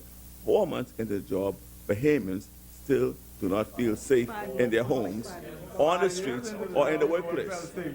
Crime, Mr. Speaker, is both destructive and complex at the same time, and is driven by multiple factors, including easy access to firearms, high unemployment, and substandard living conditions due to a cycle of poverty, a condition too many of our children are forced to live in. Mr. Speaker, I'm not interested in the foolish argument advanced by some apologists, right, about bad boys killing bad boys, or that you had your 5 years. We could point to the good things that we did in crime in the last 5 years, right? We could point to that, right? I could say that, right? That does not give cover to a government with no plan to fight crime and fails to address the murder of innocent law-abiding citizens and residents. As the member for Angleston said, this epidemic of violence requires the government to go to another level. On an emergency basis, they must collaborate with all relevant stakeholders in our country to develop a comprehensive plan that will yield results, both in the immediate short term and in the long term. This must be done as a matter of urgency, and we here in the official opposition stands ready to collaborate in this national effort. We need to get to work, man. Let's get to work. It would be insensitive of me to close without speaking to the issues concerning Hurricane Irma. I commend the Prime Minister and his efforts, and the government's efforts to evacuate our southern islands. This evacuation, I'm certain, saved lives. When we visited Grand Bahama, Tiger Island, I witnessed the sheer devastation. And of course, the headline was unbelievable. And unbelievable it was. That's Right. Continue, Cat Island. You can continue, Cat Island. No mind. Order. Sorry about that, Cat Island. You can continue. You can Mr. continue. Speaker, The House endorsed that message. Ragged Islands, That was in the night that's striking. Ragged Islanders are about to demonstrate their resilience. They are about to show us how they can rise from the ashes. Selena, point two, they will rebuild. And I urge the government, as they have promised and have demonstrated that they're going to live up to their promise, to assist their efforts. We cannot fault Ragged Islanders or any other reluctance to leave their birthplace. I've said it more than once in this place. Bahamians have a right to live and work where they choose by virtue of their citizenship. I directed this particularly at Elizabeth before, and I do so now with good reason. Very early, you have to learn that the 80 people in Rumkey, the 72 people in Ragged Island, the 700 in the Berry Islands, all have the same rights accruing to them as those who live in New Providence. They are all citizens. None has priority over another. Each has the right to live where he or she wishes. And government's obligation to them is to ensure that they have, at minimum, access to essential services, and where possible, access to enhanced services. Nothing should be too good for any Bahamian. Nothing is too good for Cat Island. Nothing is too good for San Salvador. Nothing is too good for Rumkey. Nothing is too good for Ragged Island. In the same way that our medical personnel will be identified for other countries on a volunteer basis, that proposal should be made for Ragged Island, Andros, someplace else I heard, some of these family islands where there are no doctors, Fresh Creek. Right? They are our first priority. Yes, they are our constituents. They are why we are here in this place of privilege. That's why we're here. They put us here. Whatever happened to the Back to the Island campaign, which was anticipated to become the largest migration of Bahamians back to the family islands? What an awesome opportunity we have to start from scratch. This dovetails into I told you so moment. At the start of this administration,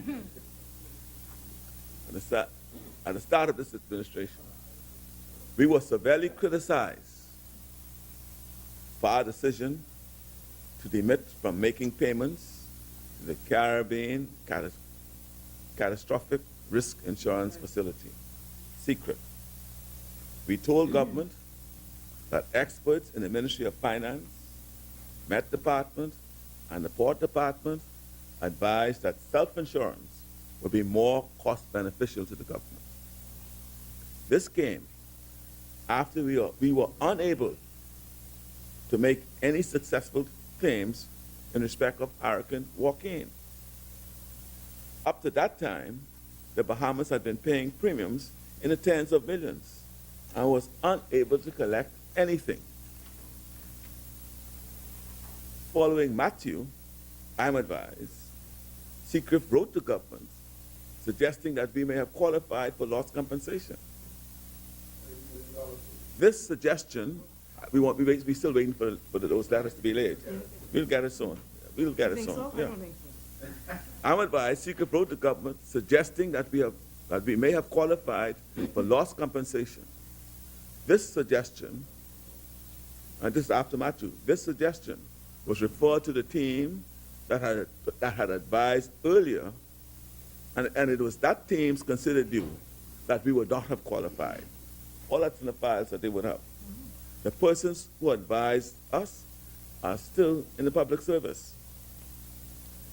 the Honourable Member for Kalani promised this House on several occasions to table a letter, and we look forward to seeing that table. But to date, of course, we haven't seen it. Now, ahead of Hurricane Irma, the Prime Minister was pleased to advise that we had expended around $2.8 million for and reinstated the secret insurance. The Bahamas received a reported settlement of $234,000 in the post-hurricane claims. Right? And in fact, Mr. Deputy Speaker, that payment had nothing, the payment was not because the insurance claim had been triggered, but rather because of some new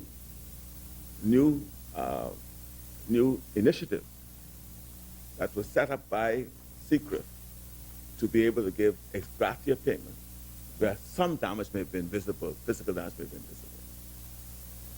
And so it had nothing to do with whether you were triggering payments under insurance risks, because would be, in my view, would not have qualified to draw that from it. So we look forward to reviewing all these documents so we could see it. And like we say, I told him so. And I still say, and I maintain, that this is a waste of public resources. And I think it's all built upon public, what I call political posturing, rather than adhering to the advice of senior policy experts and technical advisors in the public service. What a painfully humiliating and expensive lesson. Maybe the member for Kalani will finally reconcile himself to the policy of self-insurance against damages from natural disasters such as hurricanes and tornadoes. And it was very interesting, Mr. Deputy Speaker, that following upon the revelation that only $234,000 was paid, and that it really was not a payment in respect to triggering the risk covered by the insurance, we got a statement from the member from East Grand Bahama who said, well, we're going to have to renegotiate the insurance. One would have thought that you negotiate and then pay your premiums. You don't pay your premium and then decide, well, I have to change the terms, because you're now locked into it. So negotiation will be for further insurance or renewal. You should have negotiated first and then pay. Information on the file, man. That's all they have, is Yeah. information. Ignored it. Mr. Speaker, I take the time that I've spent in this place very seriously. As I mentioned earlier, we're here for clear reasons: to make laws, to represent and act on behalf of voters and citizens, to scrutinize the work of the government. On this side, we are committed to holding the government to account for its promises to the Bahamian people. We have all heard the legislative agenda, which Her Excellency delivered well. It's the people's time now. So I admonish government to put the needs of the Bahamian people first. I stand for the people of Cat Island, Rumkey, and San Salvador. With them, I salute Her Excellency for the speech from the throne. I look forward to lively, robust, and passionate debates on behalf of the Bahamian people. And Mr. Speaker, may the Almighty God continue to bless Her Excellency Dame Margaret Tindall and continue to bless the Commonwealth of the Bahamas. Speaker, I'd be remiss if I were not to respond to one other issue that was raised by the member from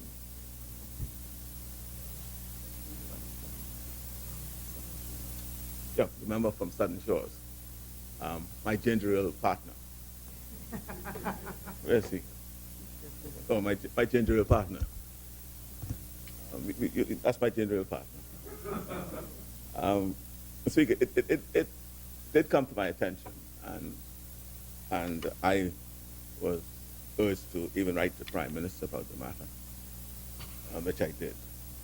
I didn't want to make any public intervention on the matter. I thought I'd raise it man to man, but since the member did speak to it publicly, I just want him to say that I trust what he has said, and I think it would be good to have a verification of it. But I do trust what he said.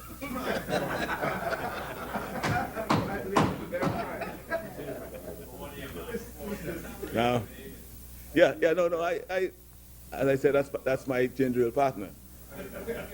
Now, but I think he, I think the furor really came about because in the context in which he may have said he had two passports. When it came to me, I said he perhaps is only talking about his, diplomatic passport and his passport. That was the conversation I was having with my colleagues on the man. No, I don't. You don't. People who know me, know that. See, no, everybody know. No, yes, man. People who know me. No, I've often said in these chambers. I say it again. Bella nec provocandum, nec temendium. Right, from the Gallic Wars, right?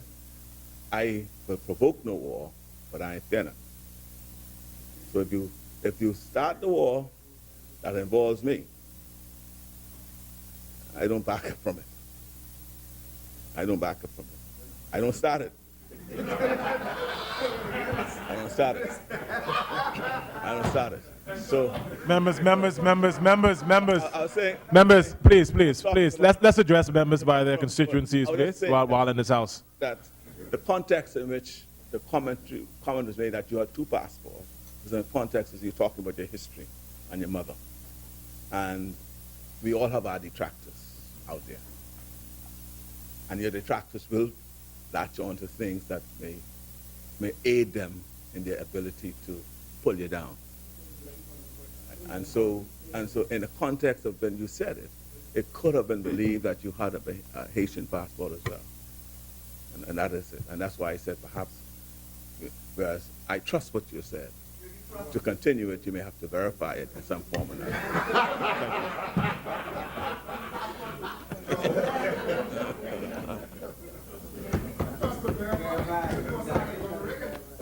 As many. The chair recognizes the member for East Grand Bahama.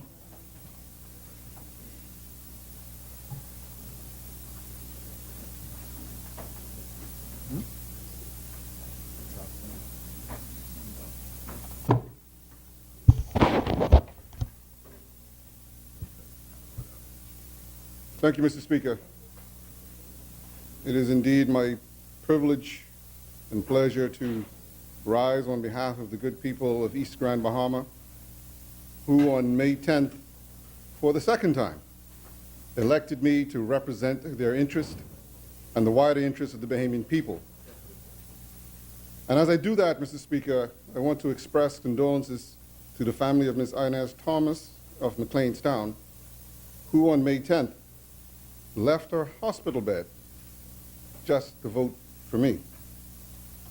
I'm eternally grateful to her and the thousands of persons like her who put it on the line so that I could be here today as a senior member from Grand Bahama, the Minister of Finance, and the Deputy Prime Minister.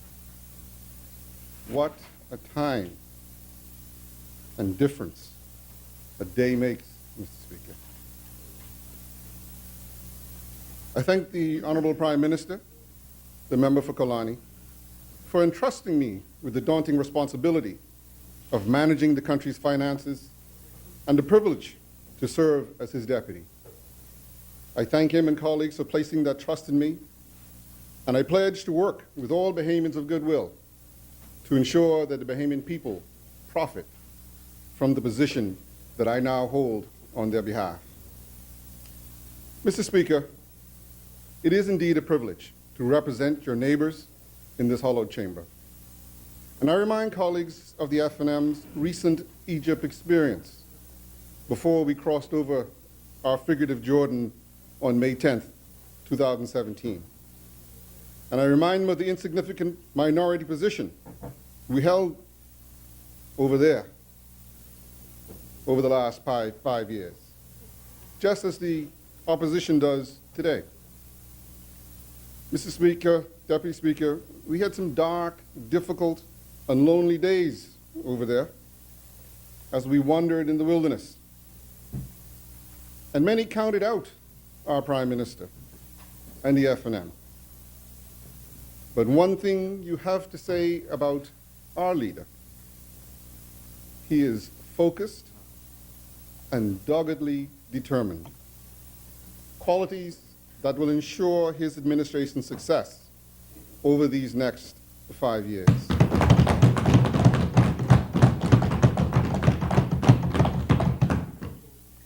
We must remember, colleagues, and resist the temptation to become haughty, arrogant, and dismissive of the Bahamian people and their seemingly simple and uninformed views.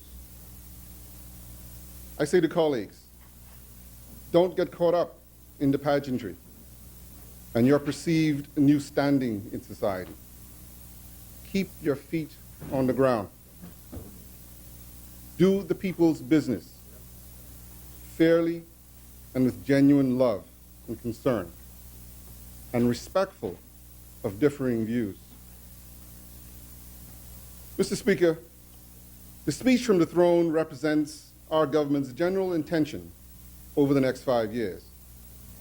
And we are grateful to Her Excellency, Dame Marguerite Pinling, for having so graciously communicated that speech at the opening of Parliament.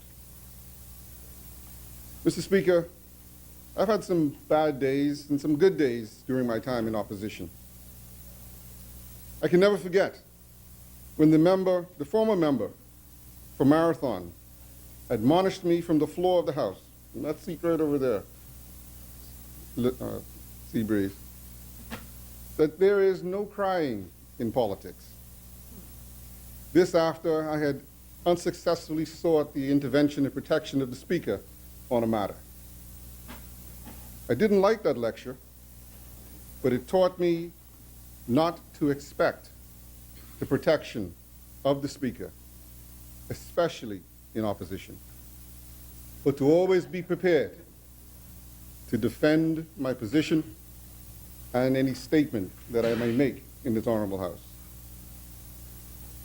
Well, Mr. Deputy, today the student becomes the teacher. And I commend these words to my friend, the member for Exuma and Ragged Island, the Shadow Minister of Finance, and to all of my freshman colleagues on this side, adding these words of my own. Be true to yourself and not to politics. Observe the goings-on in and outside of this place. Question, debate, and share, but never let your integrity be questioned or let personal feelings interfere with common sense.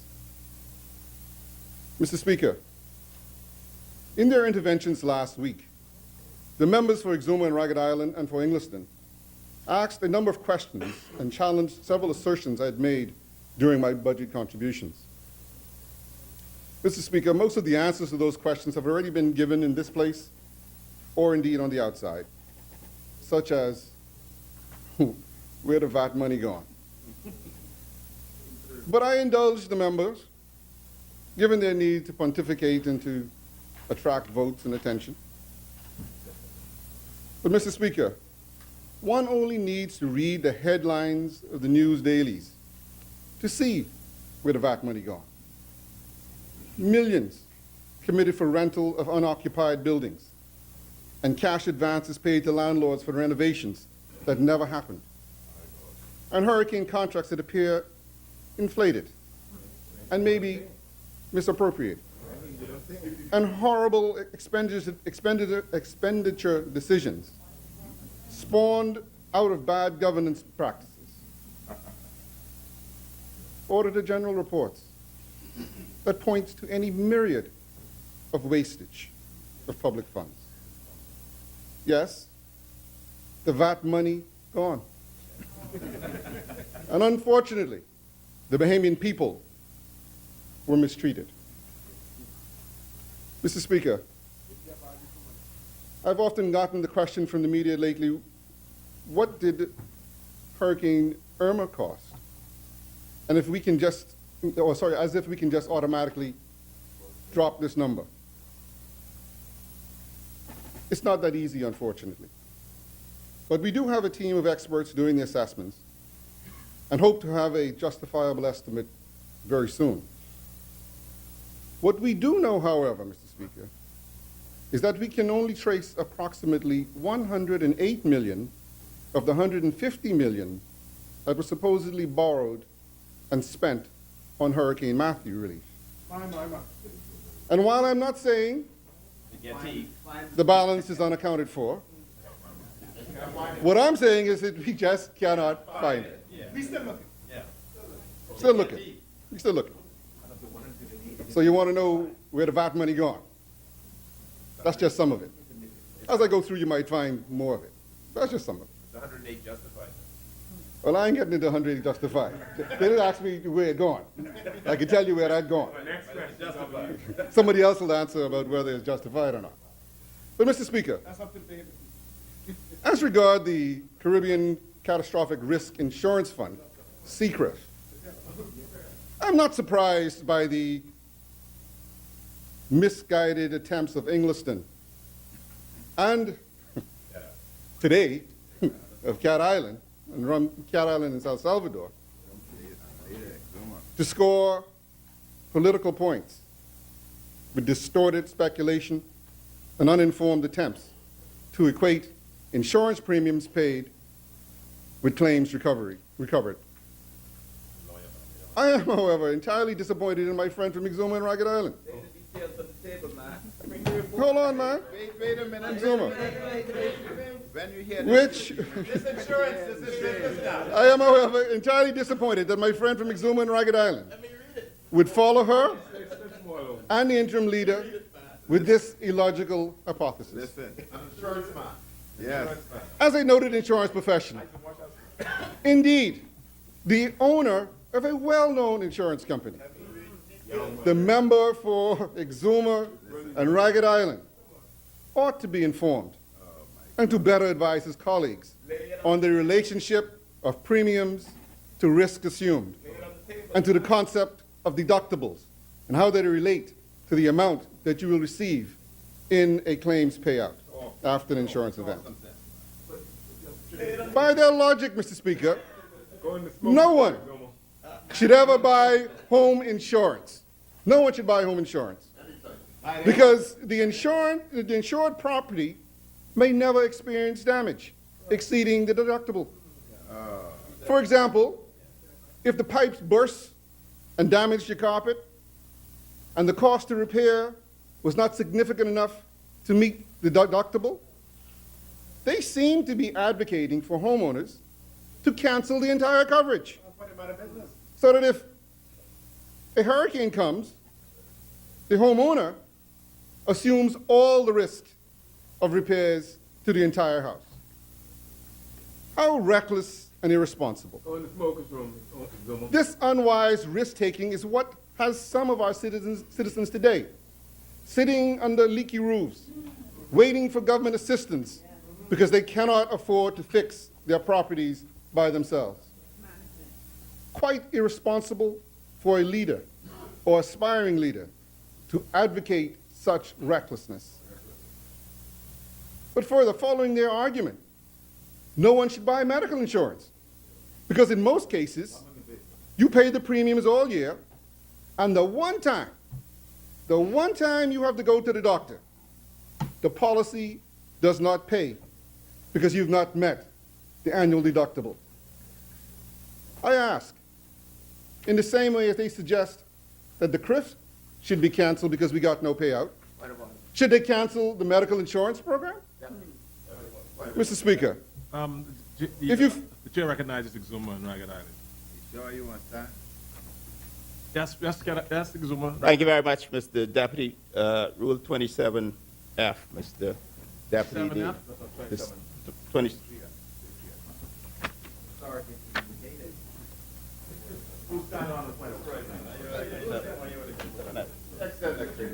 You're trying to explain a point in your speech?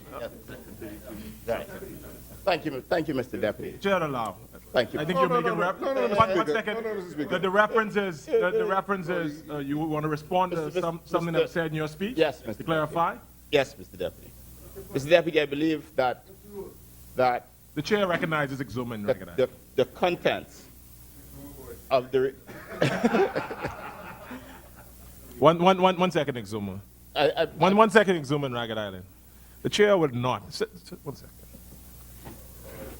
He's impugning your character, Mr. Deputy. The chair, honorable members, when the chair is sitting, the Bahamas, we say many a times, is a small community. And the chair is not going to accept any member to ever allude, question, make statements, even if not on their feet, to suggest that this chair would not be respectable, honorable to any member, and more importantly, to this House. The chair recognizes the member for Exuma. Mr. Speaker. Mr. Speaker, I take my obligation here very seriously. And I am concerned that the member for East Grand Bahama is trivializing the matter. And to borrow, and taking out of context, Something that was said. and perhaps, Can you perhaps quickly get that? misunderstanding or being disingenuous, the word he likes to use, Mr. Speaker. Mr. Speaker, what I'm saying is, Mr. Speaker. One second. Exuma, the member for Exuma, can you go specifically to the point that's being... On the matter of the insurance, Mr. Speaker, firstly, I made no remarks in this House with respect to secret. Secondly, Mr. Speaker, my colleague Engliston did not trivialize the matter of the insurance and whether insurance is generally important. I believe the question from Engliston, the question from Cat Island, asked for the details to be laid on the table, asked whether the government followed the advice with respect to the insurance from the professionals, and Cat Island specifically asked whether an examination was made as to what the triggers of the insurance policy was before the premium was paid by the Ministry of Finance. Just for clarity, Mr. Speaker. Chair recognizes East Grand Bahama. So you should lay it on the table, Mr. Speaker. Mr. Speaker, in the first instance, to the extent that you would have taken offense by anything that I might say from my seat. On or off your feet, member for East Grand Bahama. I did say in my seat, Mr. Speaker. Yes, East Grand Bahama. Now, Mr. Speaker, just with respect, and time is held, I'm sure. I have East Grand Bahama. I have control of the time. You continue. Mr. Speaker, hold on, Mr. Speaker. I'm asking for fairness here, and if I am not mistaken, that clock might have been running. Was it running? If it was, we'll correct it. You can continue. Mr. Speaker, just in respect to the member's intervention, which was no point at all, by the way, in my humble view, but I respect the chair. The chair controls. Yeah, I respect the chair. Yes. The member did speak about CRIF in the newspaper. He did. The member for Engliston did speak about the CRIF here in this chamber and spoke about the value of it. The member for Cat Island did speak about CRIF. So I don't understand what that point was all about, Mr. Speaker. And nobody's trivializing. What I am, in fact, doing is pointing out the fact how inane the argument that they're making is. And as an insurance professional, I am saying that Exuma ought to know better. And I'm pointing out in obvious terms so that the people out there could understand how trivial this argument that they make is, Mr. Speaker. That's all I'm doing. So, Mr. Speaker, just continuing in my little advice, in my little examples. Mr. Speaker, if we were to follow the advice of the PLP, the members here in this House, then nobody in this country should ever buy life insurance again. Because for all the premiums you pay, you will never get a claim. You will never pay. You don't collect. So, Mr. Speaker, not unless you're dead anyway, Mr. Speaker. So, Mr. Speaker. We're born in order. What's Mr. the Speaker. chair recognizes Zuma? What, That's the truth. Mr. Speaker, point of order. yes, Mr. Speaker, thank you. What is the point of order? Yes. I reiterate the point. The, What is it the same section? Mr. Speaker, You've already clarified that, you Zuma. recognized me, and he's doing the same thing again, Mr. Speaker. Mr. Mr. Speaker, for clarity, One second. the- Exuma, East you Grand Bama. recognized me, Mr. Speaker. You recognized me. You recognized me. One second, East Grand Bama. Exuma. You've, if you're rising on the same point. But he's continuing on, Mr. Speaker. Well, And Exuma. he is being disingenuous. Exuma, And he knows it, Mr. Speaker. you've explained your position, He Exuma. knows he is being disingenuous, Mr. Speaker. Sit down. Continue. East Grand Bama. Question the member. I said some words earlier. I gave some advice. And it's about being responsible, Mr. Speaker. Because when you start to go into the kind of statement that he just made, he is bordering on abuse of my privilege, Mr. Speaker. And so you ought to be careful. You can't go there. You can't go there, Mr. Speaker.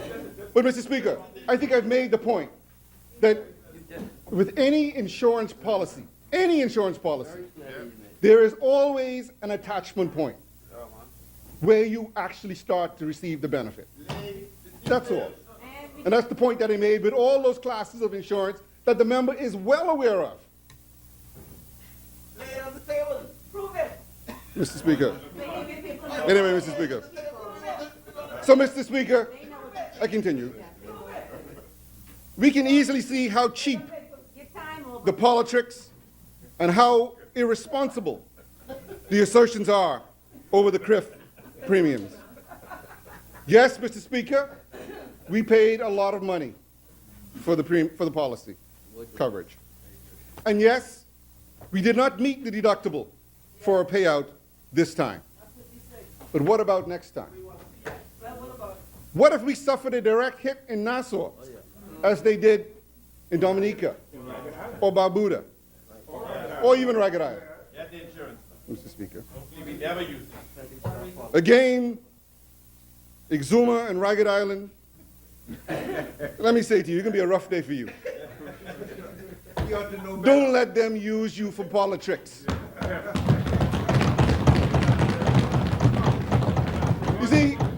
You see, you arriving on the scene, you have a future in here. See them over there? They're on their way out. Their time has come and gone. They're just hanging on. Don't let them carry you with them, Mr. Speaker.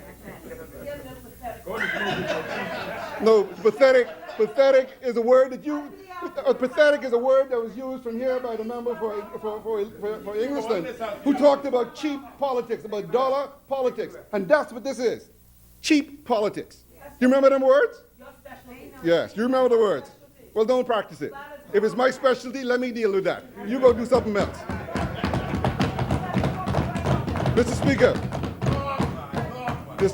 the CRIF sent us a detailed communication of the fund and how it works, as well as how they arrived at the premium refunds and excess rainfall payouts we received, which was utilized in restoration efforts to date in the Bahamas.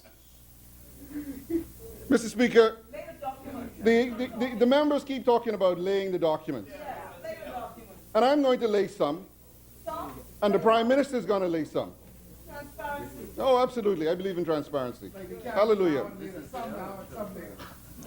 Mr. Speaker, I want to lay a statement from the CRIF, SBC, regarding the Bahamas. And basically, Mr. Speaker, I'm not going to read it because I don't have time. But it talks about the fund, how it came about, how the Bahamas, by the way, was one of the original partners in this fund. And it talks about how the coverage is triggered.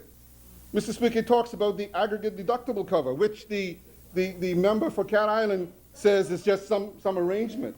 But there's a formal negotiated clause, Mr. Speaker, and it talks about how that is calculated, Mr. Speaker. And I'm going to lay it so they can have the benefit of looking at it. There's nothing here proprietary as I see. I'm also going to lay, Mr. Speaker, the policy payment report with respect to model loss with triggering events in the Bahamas, and this is with respect to Tropical Cyclone Matthew. I'm going to lay that for you too. And then I'm going to lay another document called an explanatory note, Hurricane Matthew, with respect to the Bahamas, September 19th, 2017. I'm going to lay that too. The answers that they're looking for is in these documents. But in addition to that, Mr. Speaker, as I said, the member for Kalani is going to lay the specific letter that he referenced so that they can have that too, Mr. Speaker.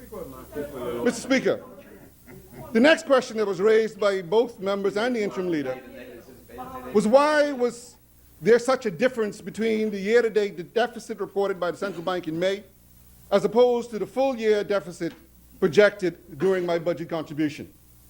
Mr. Speaker, I've said to the member side opposite, some of them, I will not get into questions of law. And honestly, my advice, you know how to take it, is to don't get into questions of finances. Considering the serious hemorrhage of red ink under their watch, obviously they just do not understand it. So just leave that alone. But let me try to break it down for them, Mr. Speaker. The central bank reports actual expenditure paid out on a cash basis up to the date that it gives the report, not for a full year. The projected deficit presented in Parliament in my budget contribution of $500 million was for a full year, taking into account actual bills left behind by the previous administration and identified at the time that I made the contribution. Two uniquely different concepts, Mr. Speaker. Two different concepts. And, you know, again, the member for Exuma and Ragged Island, you know, he's a financial professional in a way. In a way. He certainly owns a big business. So he should know about looking at year-to-date numbers versus an annual projection. I'm sure he knows the difference. And so how you get to comparing a year-to-date report to May to a projection of the annual number is just amazing to me. I don't know how you get there. How do you get there? But anyway, Mr. Speaker, anyway, Mr. Speaker. But, Mr. Speaker, I am willing to admit that I was, in fact, wrong with my projection of $500 million. I was wrong. I was wrong, Mr. Speaker, in the sense that I actually underestimated the extent of the deficit. See, because the problem is they did not. Let me say they didn't. Let me take that back. Not all the bills had been presented. Were not passed to me and my budget team at the time that I did the budget. Yes. Bills still coming. And I'm not talking $2, Mr. Speaker. I wouldn't mind if it was $2. I'm talking big bills. 100 million. The member for Garden Hills here, he trying to throw something on me now, and I keep throwing it back because I don't want to pay it, Mr. Speaker. Yeah? You're right, Moody's listening. I can come to that. Moody's no. I come into that, They don't tell Mr. them Speaker. everything. We don't lie to them. We tell them the But truth. yes, Mr. Speaker, we are still getting bills. Ask for it. The actual provisional deficit projected as of yesterday, Mr. Speaker, is not $500 million, as I projected. and I am afraid to say this number, but I commit it to the Bahamian people and all those who rely upon the numbers that I give to be as truthful as I possibly can, because it's only in being true.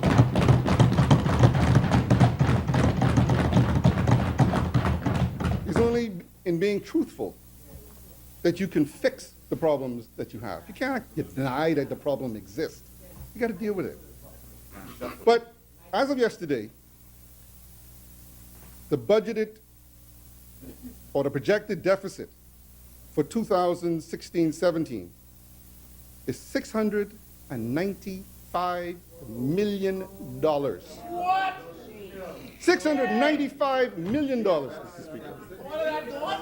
That is the deficit as of yesterday. That's $595 million more than the previous PLP government projected in their 2016-17 budget. Absolutely incredible, Mr. Speaker. You know, and I want to apologize to them. I do want to apologize to them and to the Bahamian people for underestimating the depth of their fiscal incompetence, Mr. Speaker. My words. You don't have to believe me. You don't have to. You don't have to believe me. Mr. Speaker, you know, part of the reason that we are where we are is because we put our head in the sand and say, I don't believe it. Oh, no, it can't be. I don't believe it. That's how we get here, Mr. Speaker. That's how we get here, Mr. Speaker. Mr. Speaker, I've already explained to the member from Angliston the central bank reports and what it's based on. I've explained what the numbers that I give is based on. If she has a checking account, she knows exactly how it goes, because you can write a check. And when you look in the bank, you say you have $100, but you already wrote a check for $95. So you go to the bank and the bank says you have $100. But guess what? You know that you only have $5 because you already spent $95 of the check.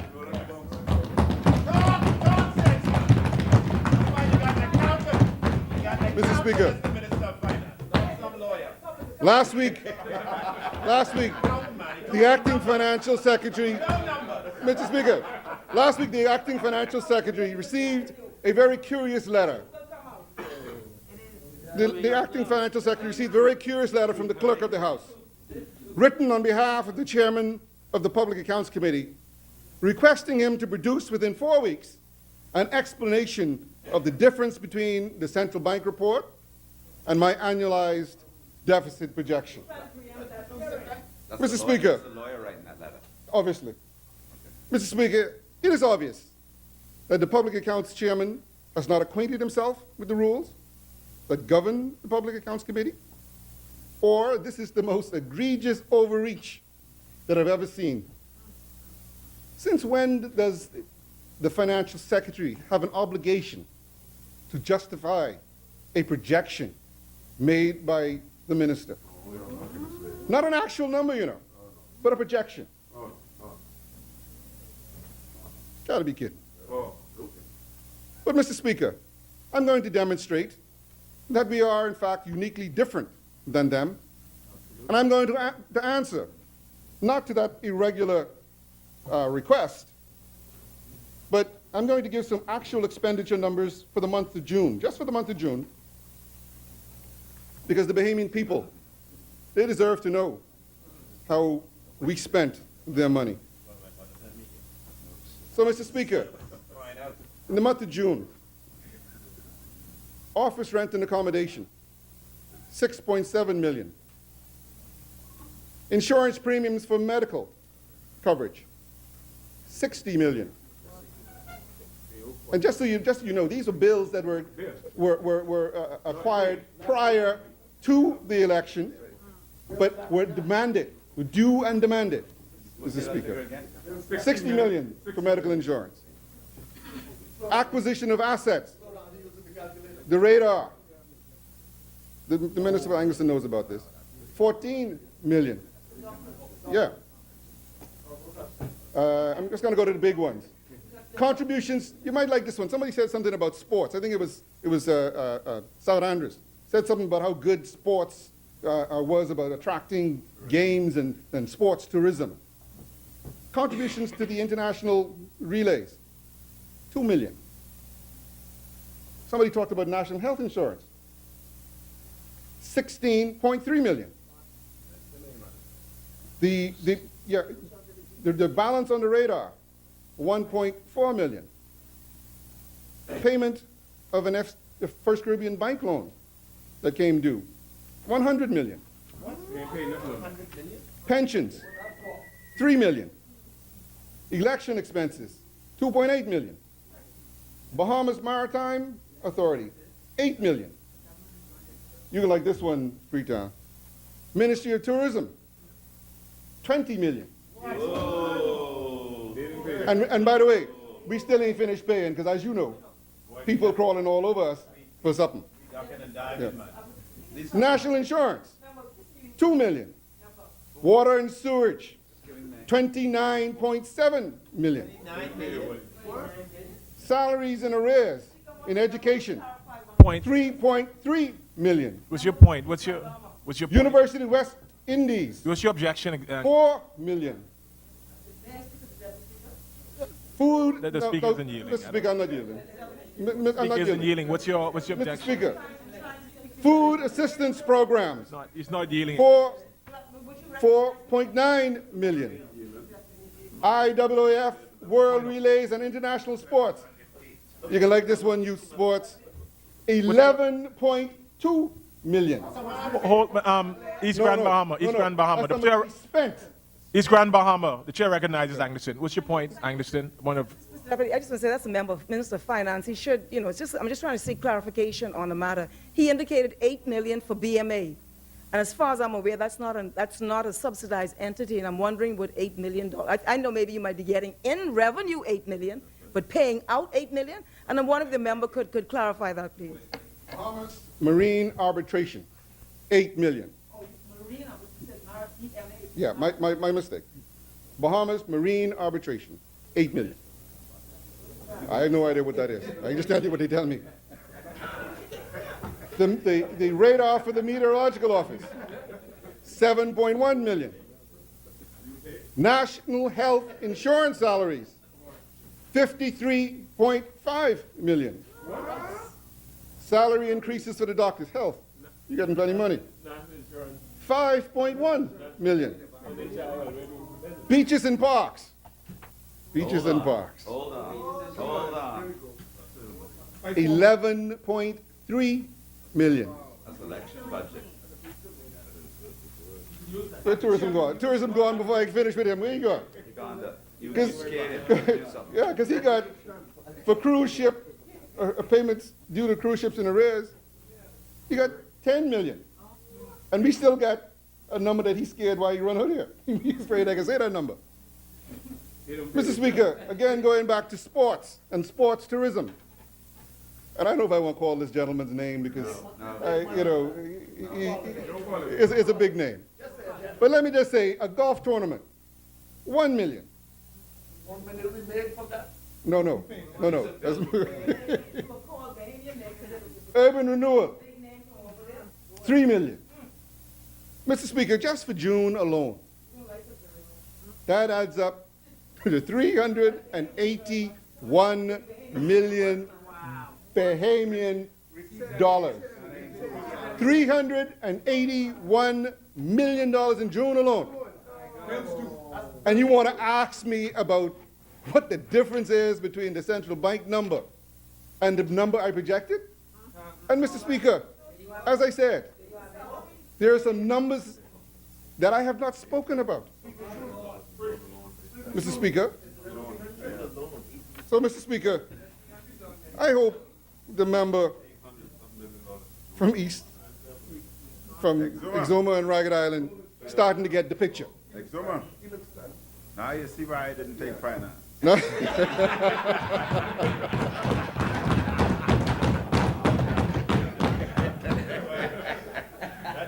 These are just some of the unpaid expenditures ran up by their PLP government, Mr. Speaker, paid by us, which were not reflected in the Central Bank report.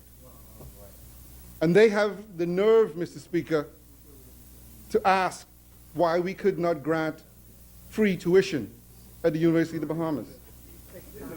They have the nerve to ask why we were not able, in this dispensation, this term, this fiscal year, to remove VAT on the items that we promised.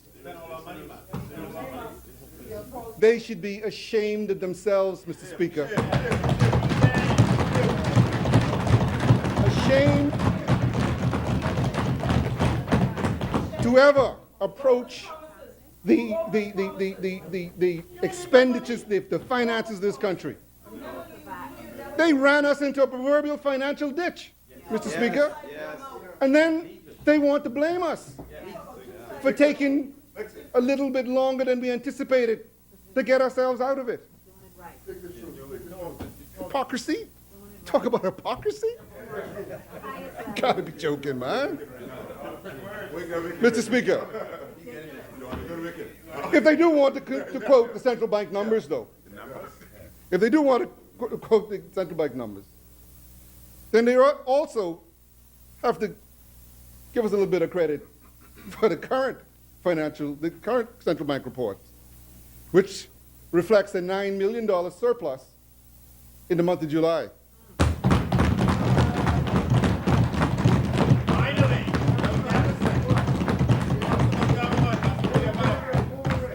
I was talking to a banker this morning, and he said,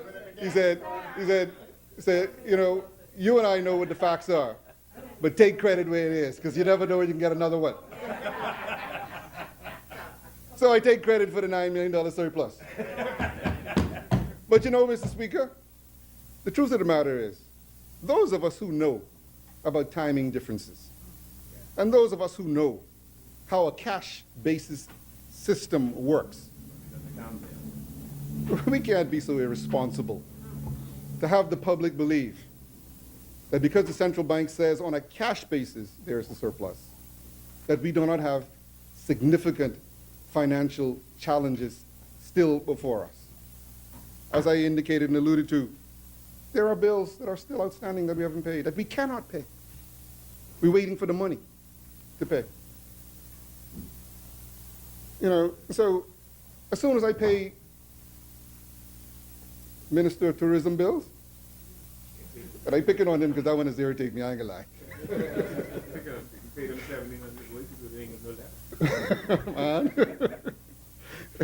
The Minister for Public Service says that I have to pay the 52-week workers, the 1,700 of them. That can take it to $9 million by itself.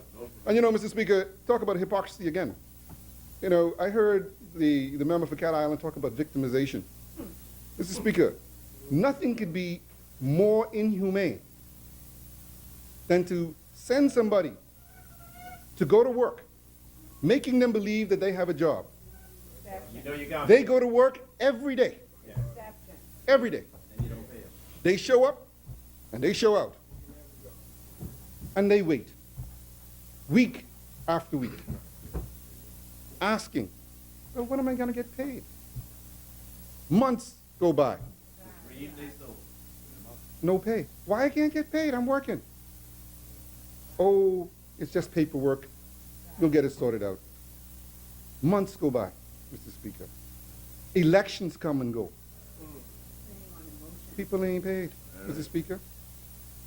Weeks, months, Mr. Speaker.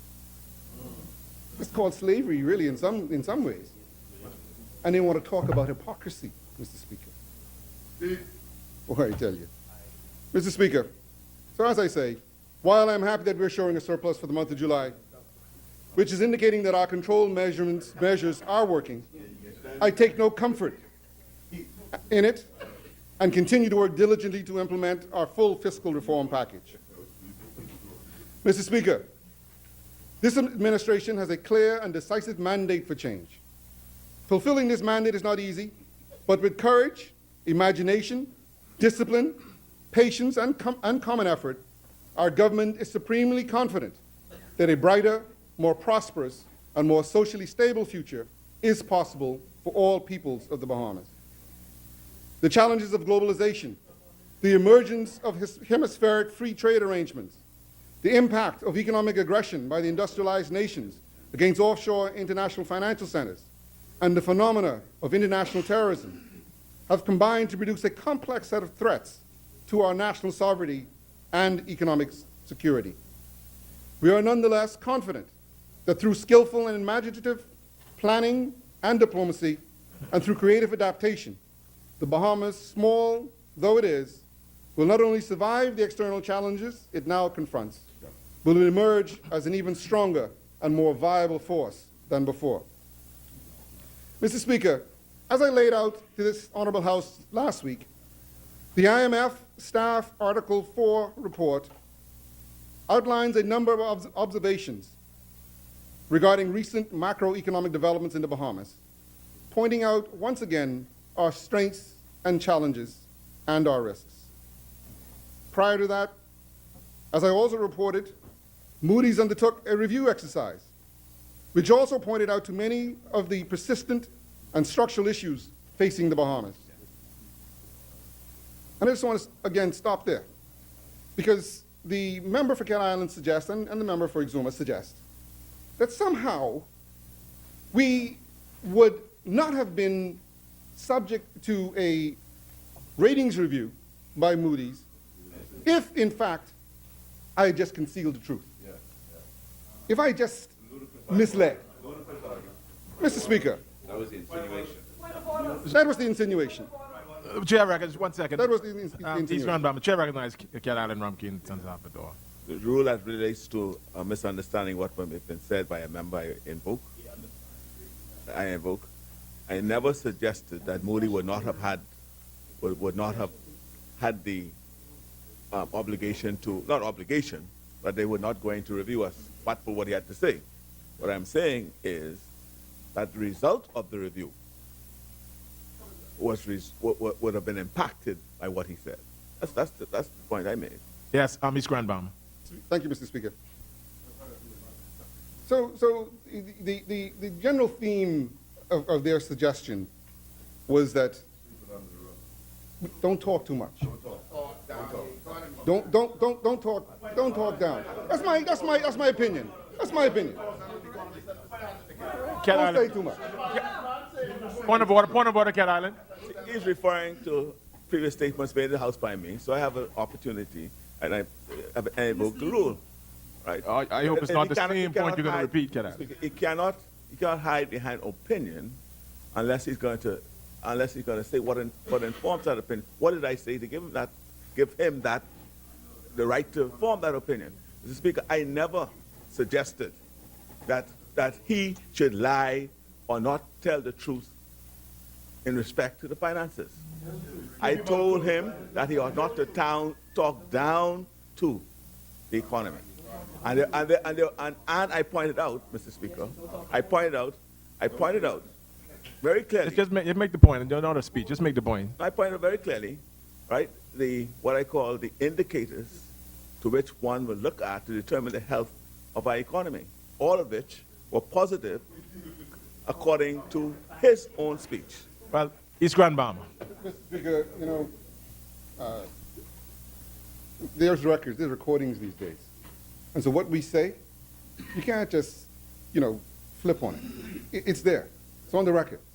All right, Mr. Speaker? At the end of the day, Mr. Speaker,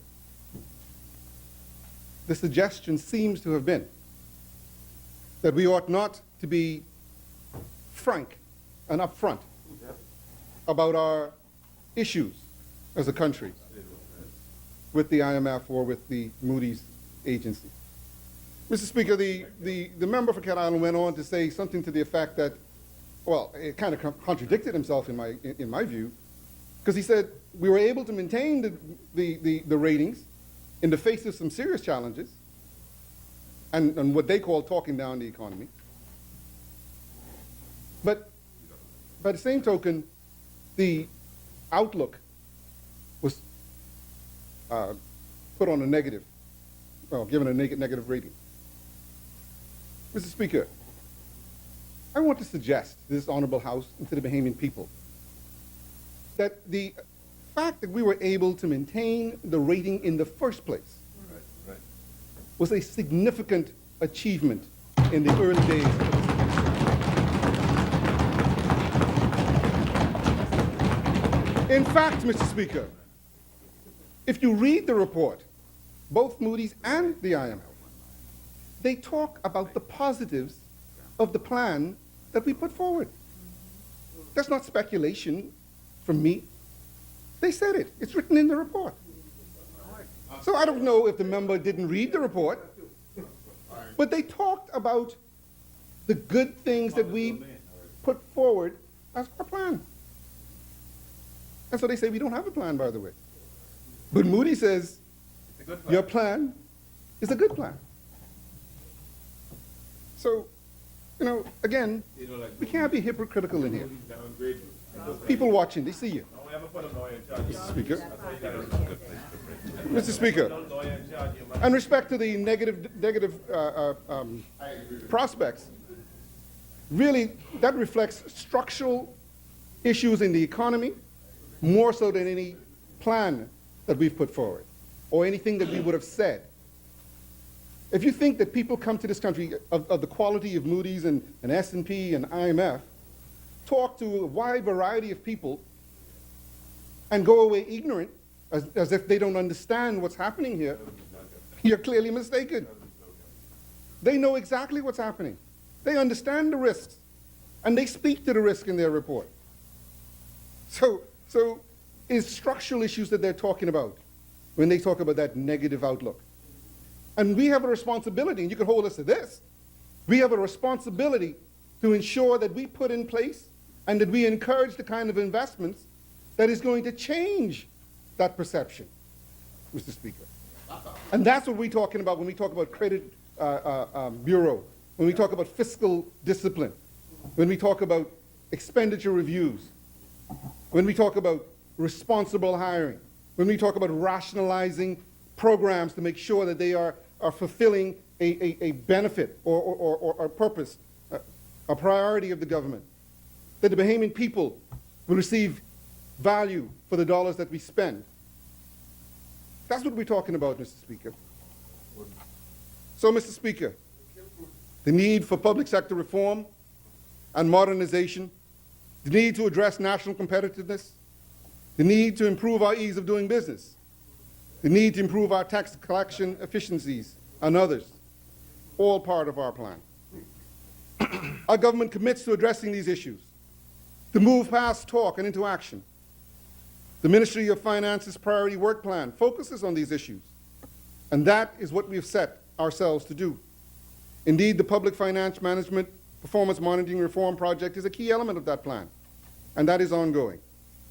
Drafting of fiscal responsibility legislation and a complete review of expenditure and operational processes are in process, and a strategic review of our technology platforms is planned to ensure consistency, interoperability, and ease of doing business with government improves in the short to medium term as we work out long-term stability solutions. We have met with various industry stakeholders, and we have identified many challenges that affect productivity in the Ministry of Finance and thus block private sector productivity and investment. We are addressing these urgently and in a holistic manner. Thank you. As an inside joke. In fact, several cabinet ministers returned from an exploratory meeting just this past Monday, fully sponsored, and I want to say that, fully sponsored, paid for by the Inter-American Development Bank, for which we thank them, where we visited the MIT Media Lab in Boston, where participants were exposed to professors and research experts in a variety of subjects and fields, exploring innovation in technology, used in public policy decision-making, security and ease of doing business, utilizing creative applications such as blockchain and other technology, which is being designed on the leading edge and pushing the envelope in government planning and visioning.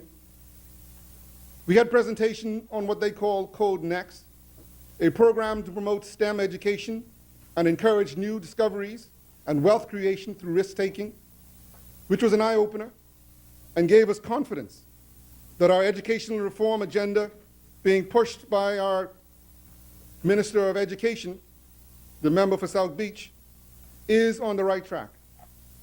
The connections made with leading professors in entrepreneurship and innovation, we believe will benefit the University of the Bahamas and the young people of this country through exchange programs we have agreed to explore.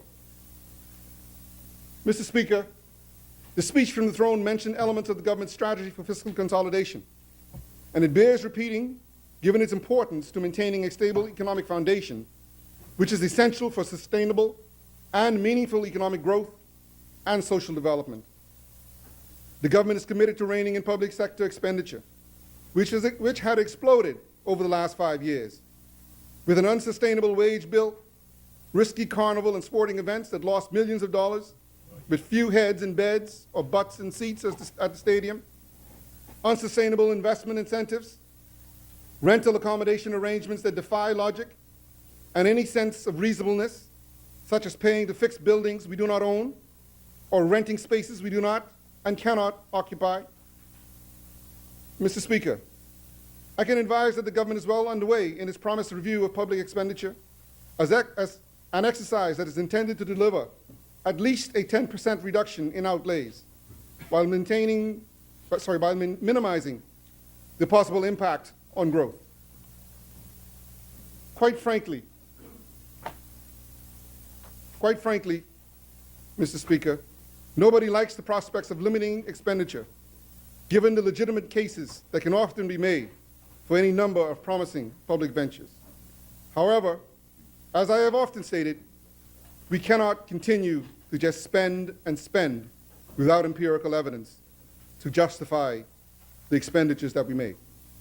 We have to limit our public sector debt and then begin reversing it. This is crucial. If we are to ensure the long-term sustainability of the public finances and limit our fiscal risk, we must also embark on pension reform and go beyond the central government operations to encompass the state-owned enterprises through reforms in governance, operations, and greater cost recovery targets. State-owned enterprises must be brought under control and business plans developed absent of the need to suck on the public purse. You want to break? Chair recognizes member for Bamboo Town. We hate to break at this moment. The Deputy Prime Minister is on such a good wicket and in good stride. But we will break. Stay tuned. But Mr. Deputy, I think this is a good place to break. So I move for the suspension of the House until 3 p.m. today, Thursday, the 5th.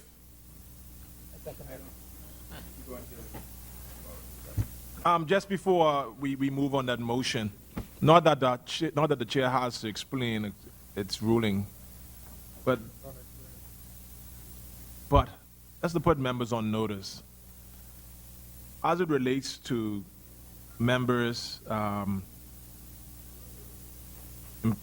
imputation of their motives, etc., just want to put members on notice as this is a chamber of debate, and that a level of a certain threshold has to be met for this chair to rule that the member is going beyond the boundaries of that rule. While you're asked to be respectful, now just remember this is a chamber of debate, and we're not going to be slaves of we're not going to be slaves of the rules in regards to having honorable debates in this House. You will have opportunities to address anything that you may hear and you disagree with during your contributions. But we're not going to interrupt speeches simply because you think the threshold was met. That's something for the chair to decide on. Honorable members, a motion is being moved that that business be, and second, that the business be suspended until 3 o'clock this afternoon. All members in favor, please remain seated. All opposed will rise. The motion is carried. The business of the House is suspended until 3 o'clock this afternoon.